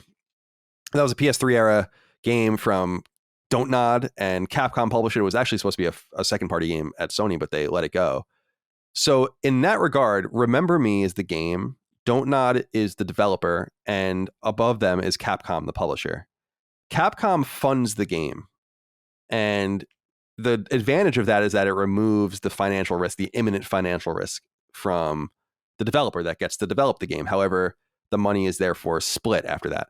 And you're asking really specific questions that can't be answered because the deals between all the publishers and developers are typically secret and often much different than each other. Sometimes a publisher enters an agreement with the developer gives up the IP entirely. They get paid based on milestones when the game comes out, and that's it. Sometimes a game comes out and no money is changed hands until the game's on sale. Sometimes bonuses are written out in major ways when games reach certain sales milestones or critical milestones. So these relationships are always different. But generally speaking, a publisher acts as kind of the financial arbiter, funder, publisher, the literal publisher of the game. They take the product, they shepherd the product, they produce the product, they take it, and they put it on the machine for the developer. That's kind of the way it happens. And it's not so much a literal task as much as it is a figurative one, because you have to just kind of, back in the day, go through these connections like you would have to go through a publisher. It wasn't until the PS3 era that you didn't even need a publisher anymore. You used to have one to put anything out on a console, because those publishers would have those kinds of relationships. That has softened a great deal. Publishers have much less leverage than they used to have. That's why I say that big companies should work on their own. That's what that's what Bungie did before they went off with Sony and others as well. So From Software is one of the very few companies I think that's in a wonderful opportunity. They can totally fund their own games, just like Techland does, just like CD Projekt does, and others. And the advantage to them is that they don't have to split the money with anyone. That's the huge advantage. They don't have to give their IP away. They're not on the hook to anyone. They don't owe anyone anything. So you're always going to want to be out on your own if you can. But often you don't have the financial risk to the tolerance for that risk or the ability to even take that risk. Imagine going into a bank and being like, I'm a developer and I want $100 million for my game. But imagine being a developer that is under the umbrella, under the arm as they walk into the bank of Activision. And Activision's like, we're underwriting the $100 million loan for this game. That's the difference between having a publisher and not having one. I hope that helps, Rob. Thank you for writing in and welcome. Richard Darling wrote in and said, Dear Canary Colin, Coal Mine Chris, and no doubt Dustin. I'm about to begin my first year as a qualified teacher with my very own class, and was toying with the idea of presenting a recommended playing initiative to the school in which students would be given a list of age-appropriate games that complement the different subjects they learn about. For example, Fez could help problem solving with 2D and 3D shapes in math. Beat Saber or Sound Shapes would be for practicing rhythm and music. Portal 2 could introduce students to the properties of different fluids for science, and Journey could be applied to several subjects, but is probably best suited to art. Which games would you suggest for the list, and which subjects? They don't necessarily need to be PlayStation exclusives, just no swearing or gore. I wanted to take this because this is a good idea, Richard, but don't even try to justify it. See, the best way you need to do this, in my opinion, is to just have a video game club, an extracurricular club that people can join. And then you have conversations about games, and you don't have to frame them like Portal 2 introducing the properties of fluids for science. I don't think so. I mean, Richard, you're really stretching the bounds of reality, much like Portal stretches the bounds of reality as well. Instead, Portal 2 should just be a game played for its own sake. If that's the game you want to play, games can be enjoyed outside of the academic framework. So since you have these kids captive, basically, in these situations, clubs are often, extracurricular activities are often looked highly upon. Create a video game club. That's my suggestion. None of these excuses about how Beat Saber does this and this. No, you don't need any of that. Yeah, because it's trying to retrofit games into a format that they don't really need to be in, and weren't really designed for. I would say, just make everybody play Tetris, and if they don't like them, expel them. Definitely. Or execute them. If they don't like Tetris, expel them. Yes, wheel a guillotine out like the Puerto Ricans in January of 2020 when they wheeled it up to the mayor's office for hoarding food. Do that. Interesting reference. Yeah. So, Richard, on a more serious note, think your mind's in the right place, but I think video games should be celebrated on their own. So just figure out a way to do it. You don't have to tie it into, I think your people are going to see through the Portal 2 for fluid dynamics or whatever you're trying to get by the goalie, right? It's a bit of a stretch. I think a better not use case, but like the Portal thing there's no actual science, here's this many fluids or whatever. What a video game can do, though, is spark interest in actual learning. I feel like, whether it's right. I know for me, and this is so loose, but something like Civilization can kind of spark interest in how different governments interact with each other. For me as a kid, one of the first exposures I had to World War II was Medal of Honor. I think it was the one with Normandy at the very beginning on PlayStation 2. Frontline, maybe? Or is that a later one? I don't know. I don't remember. I only remember the first Medal of Honor like that. It was Medal of Honor Frontline. And so that was the... Why was I thinking Rising Sun? That was the one in Japan or Vietnam. That's the one that came out after that. Right, actually, okay. I know exactly that one too. But I didn't know anything about World War II, played this game, and I remember being real young, but just having some of these basic conversations with my dad. Like, what were they doing? Where were they? Why was this happening? And so that's kind of, I think, the more sneaky angle to get into it. I agree. I also think, guys, that in terms of integrating video games into school as we know it, the best and easiest way that's going to be done, in my opinion, literature. Replacing not all your books, but replacing a book a quarter or something like that, or a term, with a game. Go play a story-driven game. How is that any different than? I just floated in the pool for just a couple of sessions to read No Country for Old Men because we're doing the movie soon, and I never read the book. And it's like just you get so much story, the literary quality out of games now, that I think that might be the intersection. The easiest intersection. Yeah. I don't know. Yeah. All right, my friends, let's move on. Born Blind wrote in and said, hey, all, longtime listener from the Beyond days. Hope to check out the Discord soon when work is less busy. I've been enjoying gaming with my son, who's 5, and I've got to admit, it saddens me a little to know that I could have connected with my parents through video games like this, but never got a chance to. My parents were both pretty great, but at 35, I feel like it would have been nice to have some core gaming memories linked to my parents. I understand that games were more marketed towards children in the 80s and 90s, but it would have been awesome to have had them express more interest in gaming. Minecraft and Animal Crossing in particular have been an absolute joy to explore with this curious little slit ahead. The opportunities for real-world education and experimentation are seemingly endless depending on what game you're exploring. I guess my question is, how involved in your gaming were your parents growing up? Did they see it as a waste of time? I think this is a really interesting question. Thank you for writing in. The first adult I ever encountered that played video games was my Uncle John, who is married he's married into our family to my Aunt Joni, who's my mom's sister. And he loved Nintendo. Like, he loved Zelda, and he would have crazy stories about how he used to call the helpline during the Nintendo Power Days and like do all this kind of stuff. And he was for a long time, the only adult I ever really knew who embraced video games until I was myself an adult.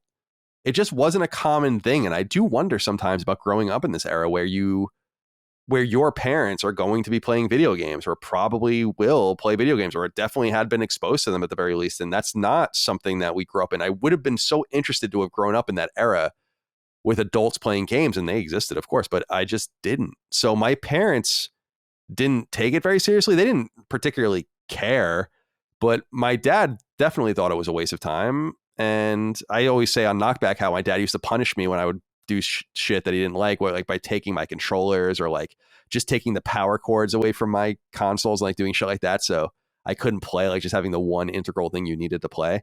That was about as much interaction with video games as my parents ever had with me. I wonder how it would be different now. I mean, if I have kids with Micah, I mean, they're obviously going to be heavily integrated into video games, and that's just not even an option for me. So let's start with you, Justin. What were your parents? Your parents are younger, so yeah. What did they play? Some of the audience may recall I talked about my mom was 16 when she had me, so I had really young parents, and so they grew up during the NES generation, and so they don't play games now, but they understand it and get games. But they always supported and helped me out with either buying or playing games, whatever, just because I was an only child and often didn't have other kids to play with, whether it was a brother or sister, or even sometimes when we lived kind of far outside of town, there wasn't like any neighborhood kids. And so they're like, well, what else is he going to do? And so I do have like some very particular key memories where like, for example, playing Metal Gear Solid with my dad, I think that he was just kind of interested in it. And so I was playing and like we would play it kind of together. And I think he like helped me beat Metal Gear at the end of the game or something like that. And then he also would totally be down for me hosting Halo parties when I was in 6th and 7th grade. And those were always like a total blast. And then my mom, there was one game in particular that she was really good at on the first PlayStation called Bust a Groove 2. Do you know of this game? Yeah, this is an Enix, yeah, it's like it's the orb shooting game, right? No, that's Bust a Move. Oh, okay. Yeah, it's slightly a very similar name, but Bust a Groove 2. It's Bust a Groove 2. Which what's shocking about this game is that the value. Oh, yeah, I remember this box art. I'm sorry to interrupt. Yeah. Yeah, the value for this game has totally skyrocketed, and I still have my original copy of Bust a Groove 2, in 1999 hybrid music fighting video game. And we used to play this game all the time. She was better than me at it. And it's funny because I'm super into retro stuff right now. And so I popped it into my PlayStation 3 and I had to send her a video of it. Be like, dude, do you remember us playing this game? And so it was kind of a nice little nostalgic moment just last week. But yeah, my parents always supported me doing game stuff, whether it was making stupid YouTube videos when I was in junior high up until now. It's been really cool. So they've been awesome in that department. That's interesting. Yeah, it is an Enix game. So that's a Square game. Square owned that IP, presumably. Mm-hmm. Chris, what do you have to say for yourself over there? What are your parents? What are their thoughts on games? Do they play?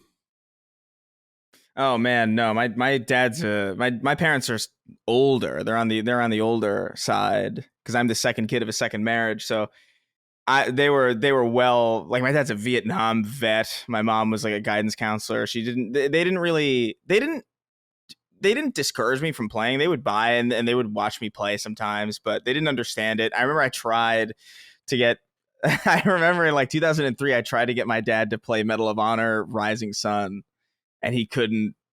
He just couldn't grab the 3D space. It was like looking at the sky, and they're like, what am I looking at? It was just like, so my parents never played, but I did have, I had a lot of cousins around me who played, who introduced me to like Grand Theft Auto and like just weird like Def Jam Vendetta and like very bizarre stuff on the original PlayStation. But I had specifically my Uncle Angel and my Aunt Sylvia. They would play with me. Like my Aunt Sylvia would play like Dragon Ball Z Budokai with me. Nice. And Classic. it was she was genuinely interested. She actually liked Dragon Ball too, which was like fascinating at that time because I just didn't know anybody who wasn't a 10-year-old boy at that time who liked anime in any conceivable way. And my Uncle Angel was the first adult in my life that I knew that really genuinely loved video games. Like he like knew everything about it. And I remember one summer in 2003, he was like, "Hey, I'm going off on."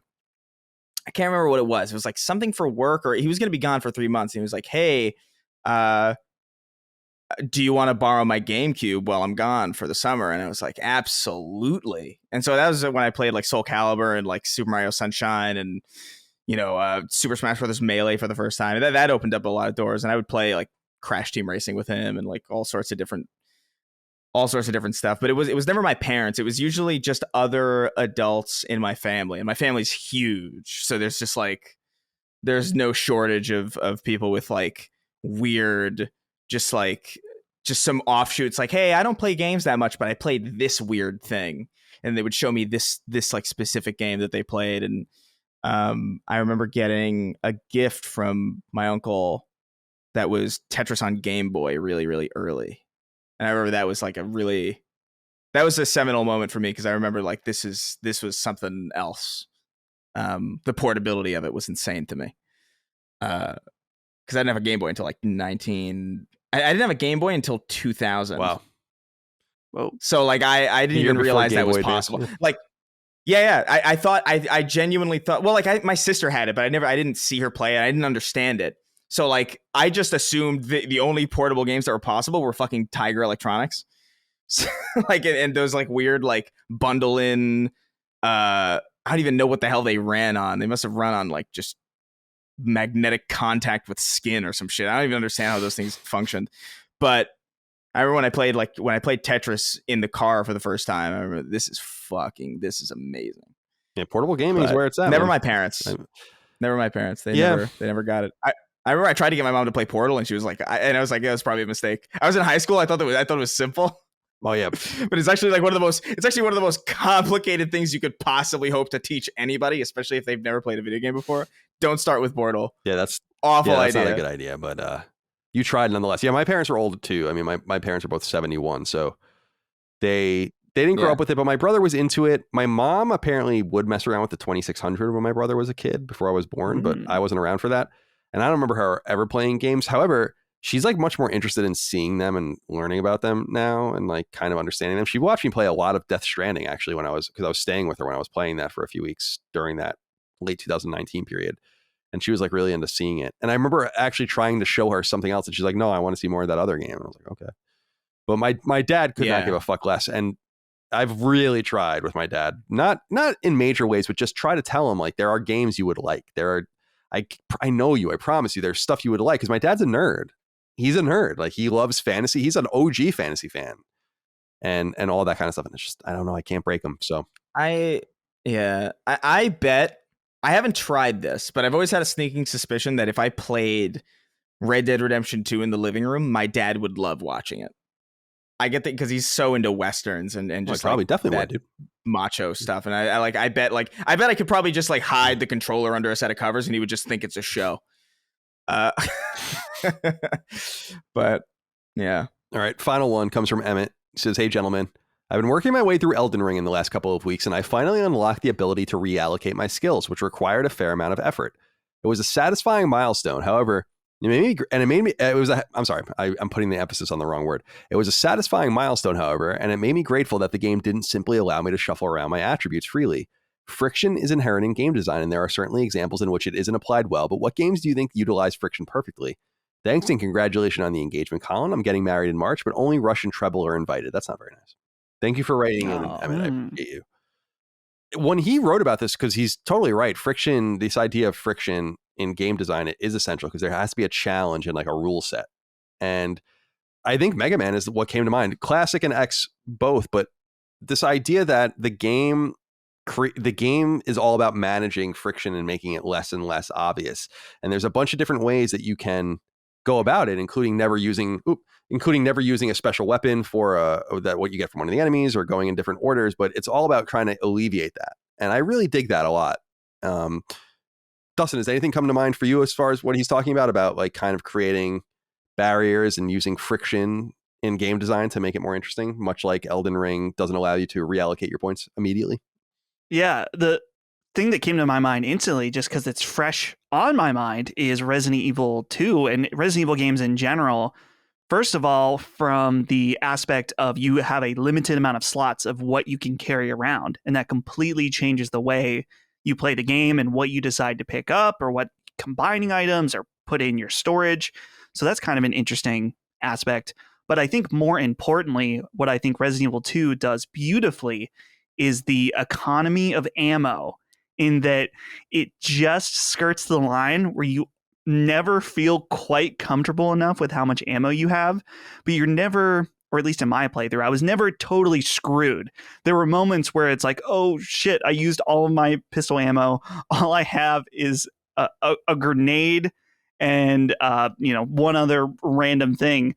And you kind of have to like make do with what you have. And then there's like this extra intensity of trying to find more ammo. And so I love stuff like that. But at the same time, it's a delicate dance, because just like Resident Evil 3, just a game that came out a year later, had too much ammo and was a little too action-packed, in my opinion. I know some people like that aspect of it, but it kind of took that element that I really liked from Resident Evil 2 away because of it. Chris, do you have any answer here? Oh, yeah. I think about specifically immersive sims, things like Prey, which like really force you to... You really have to play that game by its rules, and you there's really no way around it. But I always think about, as far as like friction goes, I remember like some of my favorite first-person shooters of around the early aughts, and how like there was a big design shift in first-person shooters where initially the idea was that, in Half-Life and in many other shooters, Doom included, you would just have access to your entire arsenal at all times, and you would just have to find ammo as you went. And there was a design philosophy that changed, I think with Halo and Medal of Honor, where it was a 2-weapon limit, partially for the simplicity of console controls, so you're not fumbling over a million different hotkeys to switch to different weapons. But I always really appreciated that style of play, that restriction of, you have to think about the engagement that you're going to be in, or what you have to think about, what is the most useful tool for the environment that I'm in? What can I sacrifice here that I can gain something somewhere else? Like, am I going to need long range in this firefight, or can I make do with really powerful close range stuff? Will I be able to get through this next encounter with purely projectile weapons? And you just sort of have to, take it as you go and adapt on the fly, which is something that I never really got. I never got that sensation necessarily from games like Half-Life, where you just sort of had access to your entire arsenal all the time. Because I remember like even in Doom Eternal, I love Doom Eternal and first-person shooters where you have access to your entire arsenal, but I usually flip between the same 3 guns all the time because I always have them, and they're my favorite guns to use. So why would I ever use the other thing if there's no reason for me to use anything else? And that push to experimentation and that restriction, I think, opens up a lot of new ways to play, and a lot of new ways to appreciate, and a lot of ways to play the same game over and over again also. So I would say that's kind of what comes to mind when I think of that. Yeah, good question, good answers. Thank you, Emmett, for writing in. My friends, that's all we have for this episode of Sacred Symbols, a PlayStation podcast. Pretty brief times, not too much to discuss. Chris, you have any closing comments? Oh man, no man, I'm gonna go be a cat now. I'm gonna go be a cyberpunk cat and meow it. I don't know, Radiohead people. I don't know. I haven't seen much of the game. Yeah, have fun. That's a pretty good description of the game in my estimation. Dustin, closing comments. Last week, Chris, when you weren't here, there was a few jokes made, not mean jokes about you being dead or dying. Oh yeah, COVID. That's tradition. And when I was editing and kind of getting the episode ready, I'm like, man, what if Chris fucking dies? Either from COVID or some other unrelated reason. I'm like, this will be an infamous episode. This will go down. It'd be a defining thing. I'm like, that's a calculated. Well, it wasn't calculated by me at the time, but I was thinking about it. I'm like, that is a potentially risky move. So. Oh, it's always a roll of the dice, but I always every time I'm on like the snark tank and like Sweeney's like, hey, I'm sick or whatever, it's like we always like he's dead. Right. He's dead. He died juggling bowling pins on a freeway. Yeah. Or something. We make some bullshit up. And then if he dies, man. That's like unfortunate. And we'll have to have a really awkward episode, but fortunately, like nothing. I feel like for you in particular, like you would be totally fine with that. If you actually did die, you'd be like, well, at least there was there's this moment on Sacred Symbols now that is insanely morbid, but also now hilarious at the same time. I would love that. All right, my friends. Well, I appreciate you. That went somewhere, of course. Sorry, my camera keeps falling. I don't know what's going on here. I don't know. I'll worry about it later. Thank you so much for your love. I was going to say loveness. Loveness. Whoa. Your love, kindness, and support. Couldn't do it without you. Patreon, free feeds, YouTube, merch, all the rest. We'll see you next time. Until then, goodbye. See ya. Take care, guys. Sacred Symbols, a PlayStation podcast, is a product and trademark of Last Stand Media and Collins Last Stand LLC, and is proudly recorded in the USA. The show is conceived by, is written by, and is directed by me, Colin Moriarty. My co-hosts are Chris Raygun Maldonado and Dustin Furman. The show is produced by executive producer Dustin Furman. It's edited by associate producer Ben Smith. All of Last Stand's theme music is by my best friend, Ramon Narvaez. As you know, all of Last Stand shows, including Sacred Symbols, are fan-funded on Patreon at patreon.com/laststandmedia. The following names are at the producer level on Patreon, our highest tier, and we're grateful for your thoughtful and kind contributions to our independent endeavor. Thank you.